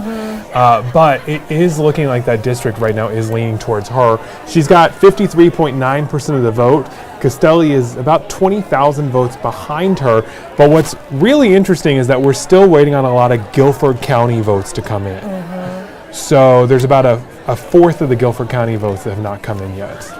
And we're not really sure why that is. No, we are trying to figure that out. Okay. It's something that's happening across the state, by the way. The big cities are having a hard time getting in their votes right now. But I do want to just, reiterate that Kathy Manning, her camp, has just said she's announcing victory. But again, we're not seeing that called. So we just want to give you all the information so that it is fully transparent about who's saying what and why and what isn't being said as of yet. And because we want to be fully transparent, we want to get over to her opponent's camp right now. What are they saying over there, Avery Powell?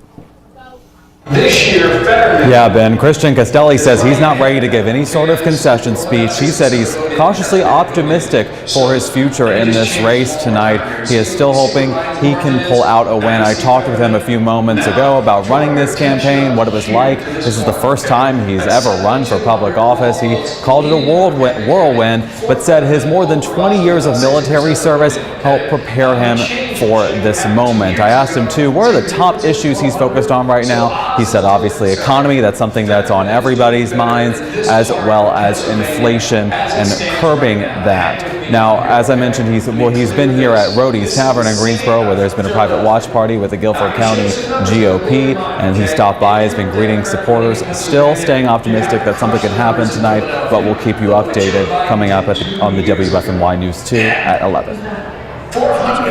I think we just all got spoiled with the primary. It was like that races were called. Yeah. But we have to think back to 2020 when it was more around this time that things. We were past midnight. Yeah, we were past midnight. We didn't know who was president until what, the next day, 2 days later? Yeah, it was 2 days later before Pennsylvania finally. Well, it was Saturday, but it was the weekend because I was visiting my daughter at UVA over Saturday when they finally made the official call. So I'm on the State Board of Elections website right now. I want to point out this. We are still waiting for a lot of votes to come in. 91% of precincts have reported. So you would think that's great, but only 47% of estimated votes are in. That was estimated for same day voting because screen up here says 77% total. So that's going to be, but that's probably 49, what did you say, 49% of the votes to cast today. This appears to be across the entire election here. Really? Because it says 3.5 million of 7.4 million that they're expecting. So there's a lot of votes still out there. That seems really odd. That's a lot. Which we know outstanding are the big cities, so that makes sense. Does that tell us maybe what precincts in the big cities it could be? I don't think it tells, but the fact that it's 9% of the precincts and 40-some% of the population, that tells us it's probably very dense precincts, which may well be inner city. How do those normally lean? They're going to normally lean Democratic. So Maybe we don't. That may be why Bud's not claimed victory yet, and why Beasley hasn't conceded.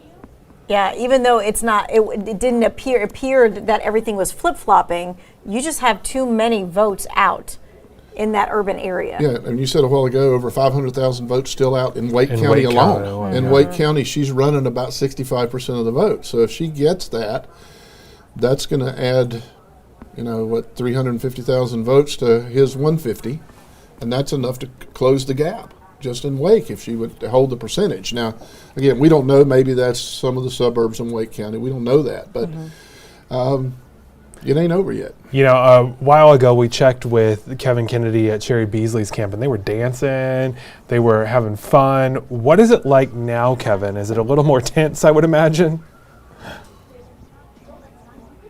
Oh, we're going to get to Kevin here. Word, it's certainly, I would say tense is kind of a good word to choice in regards to kind of what's taking place out here right now. There's kind of that hurry up and wait type of feeling, type of atmosphere. There's been that excitement at one point early in the evening.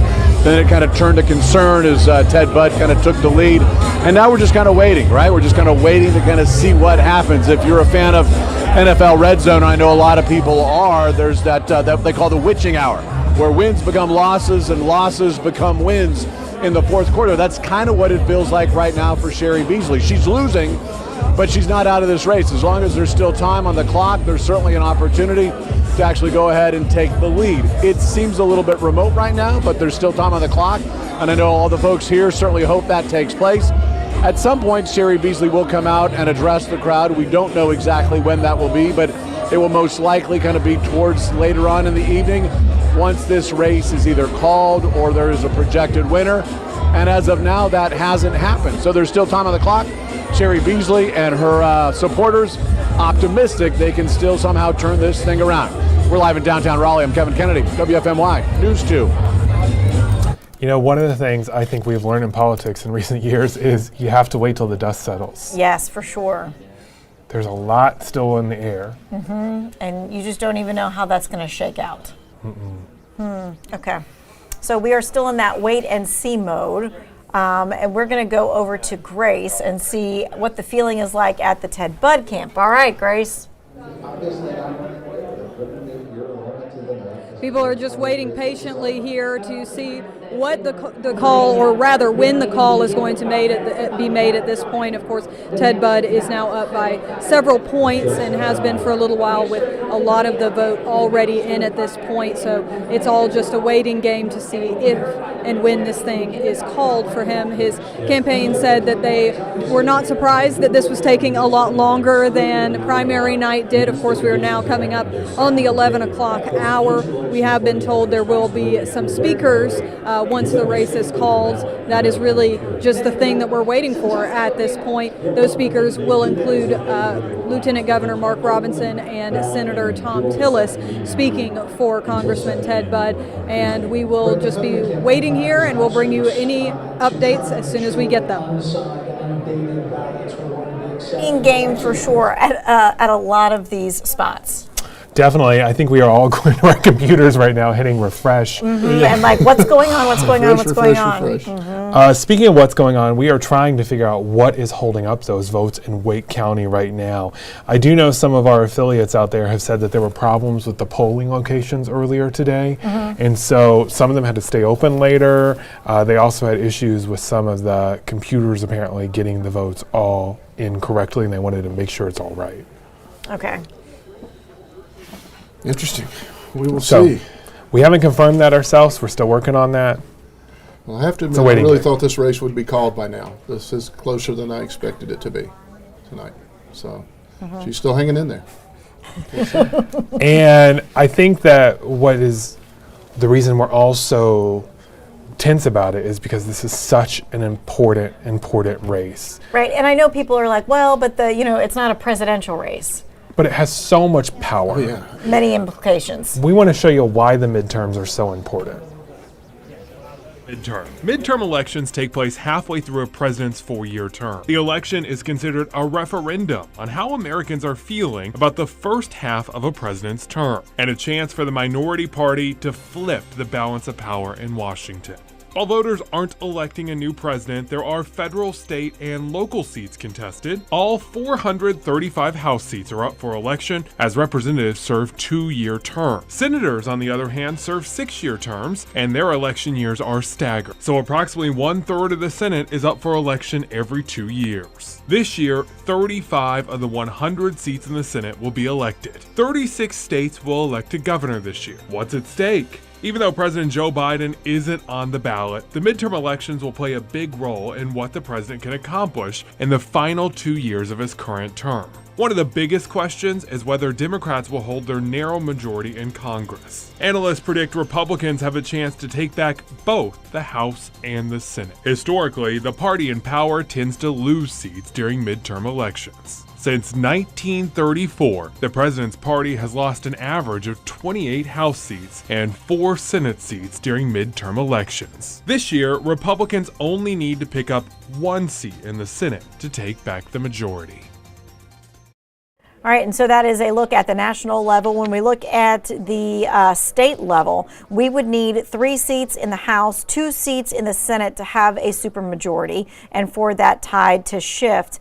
So 5 seats total to make that supermajority. And you know, when they have that supermajority, just like on the national level, but on the state level here, that means that they can overrun a governor's veto. And so, you know, we took a look at how many times Governor Cooper had vetoed things, and he actually has vetoed more issues than other governors in history. 75 vetoes, more than any other governor that we've had on record. In his first 2 years, he vetoed 28 bills.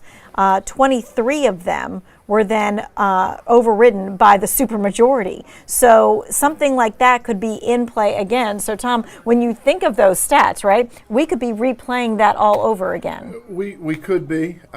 We'll see, but as you indicated, that he had a lot in those first 2 years, a lot in the second 2. Last 2 years were better. Yes. Maybe there were some relationships built there, but, well, and the piece is, you don't have to worry about another governor's race. Well, they'll be coming into the governor's race, so then they're all maybe posturing for that. But he can't run again, so maybe he's willing to say, okay, let's do some things to get some things done before I leave office. And maybe he's thinking legacy. That might be part of it. But I'm hopeful that if you get the supermajority, that they'll still be able to work together. Yeah, I know the last couple of things he's vetoed, like he vetoed the Smiles Act, right, which would have kept people from not allowing masks inside schools and that kind of thing. I'm just trying to think of what things may come up if the supermajority actually gets in. Yeah, you know, it'll be interesting to see if the big question is, are they going to push the abortion issue? And as we talked about earlier, I'm not sure that's a real winner if they push a really strict abortion law, because you're really going to alienate some of those suburban voters that they need in those suburban districts. So that might be one. What do you think about gun laws? He vetoed one of those as well. Yeah, that may well be one, especially right now with people being concerned about crime. That would be one that they would want to put the Democrats on record if he has to veto it.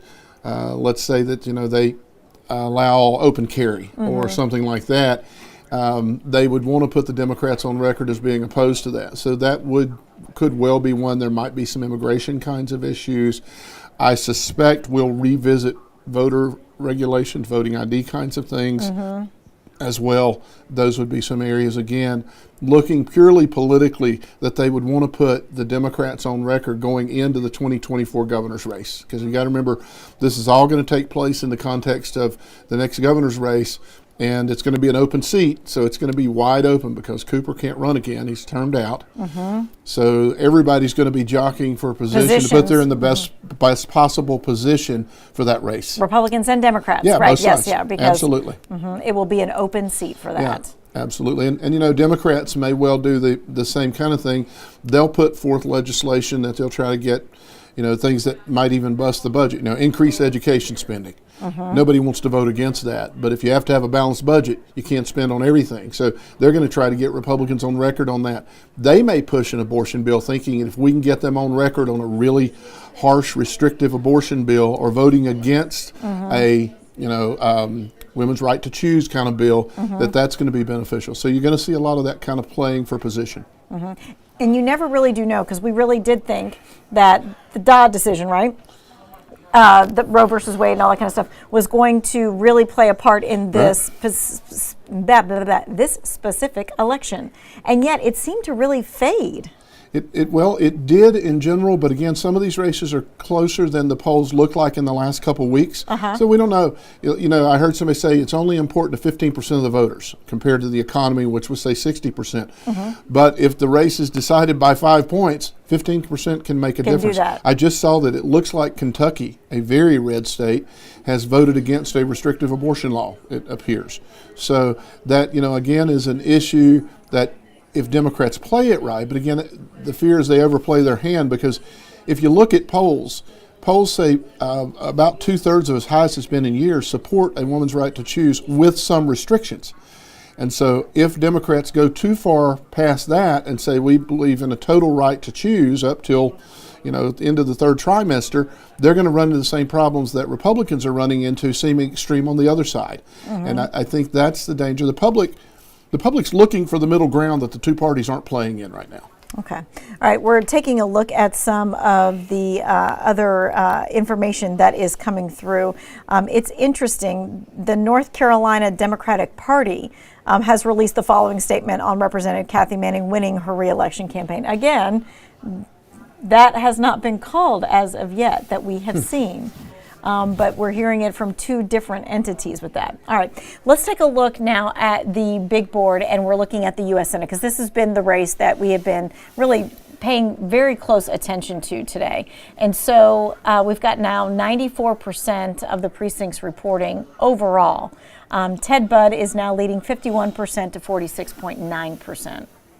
Yeah, and as you said, it's not the percentage so much as the number. The number of votes. 150,000 votes is hard to overcome, even if a lot of these votes. But you're still looking at, so it says 22% of the estimated vote is outstanding. So so the total is 3.5 million votes cast.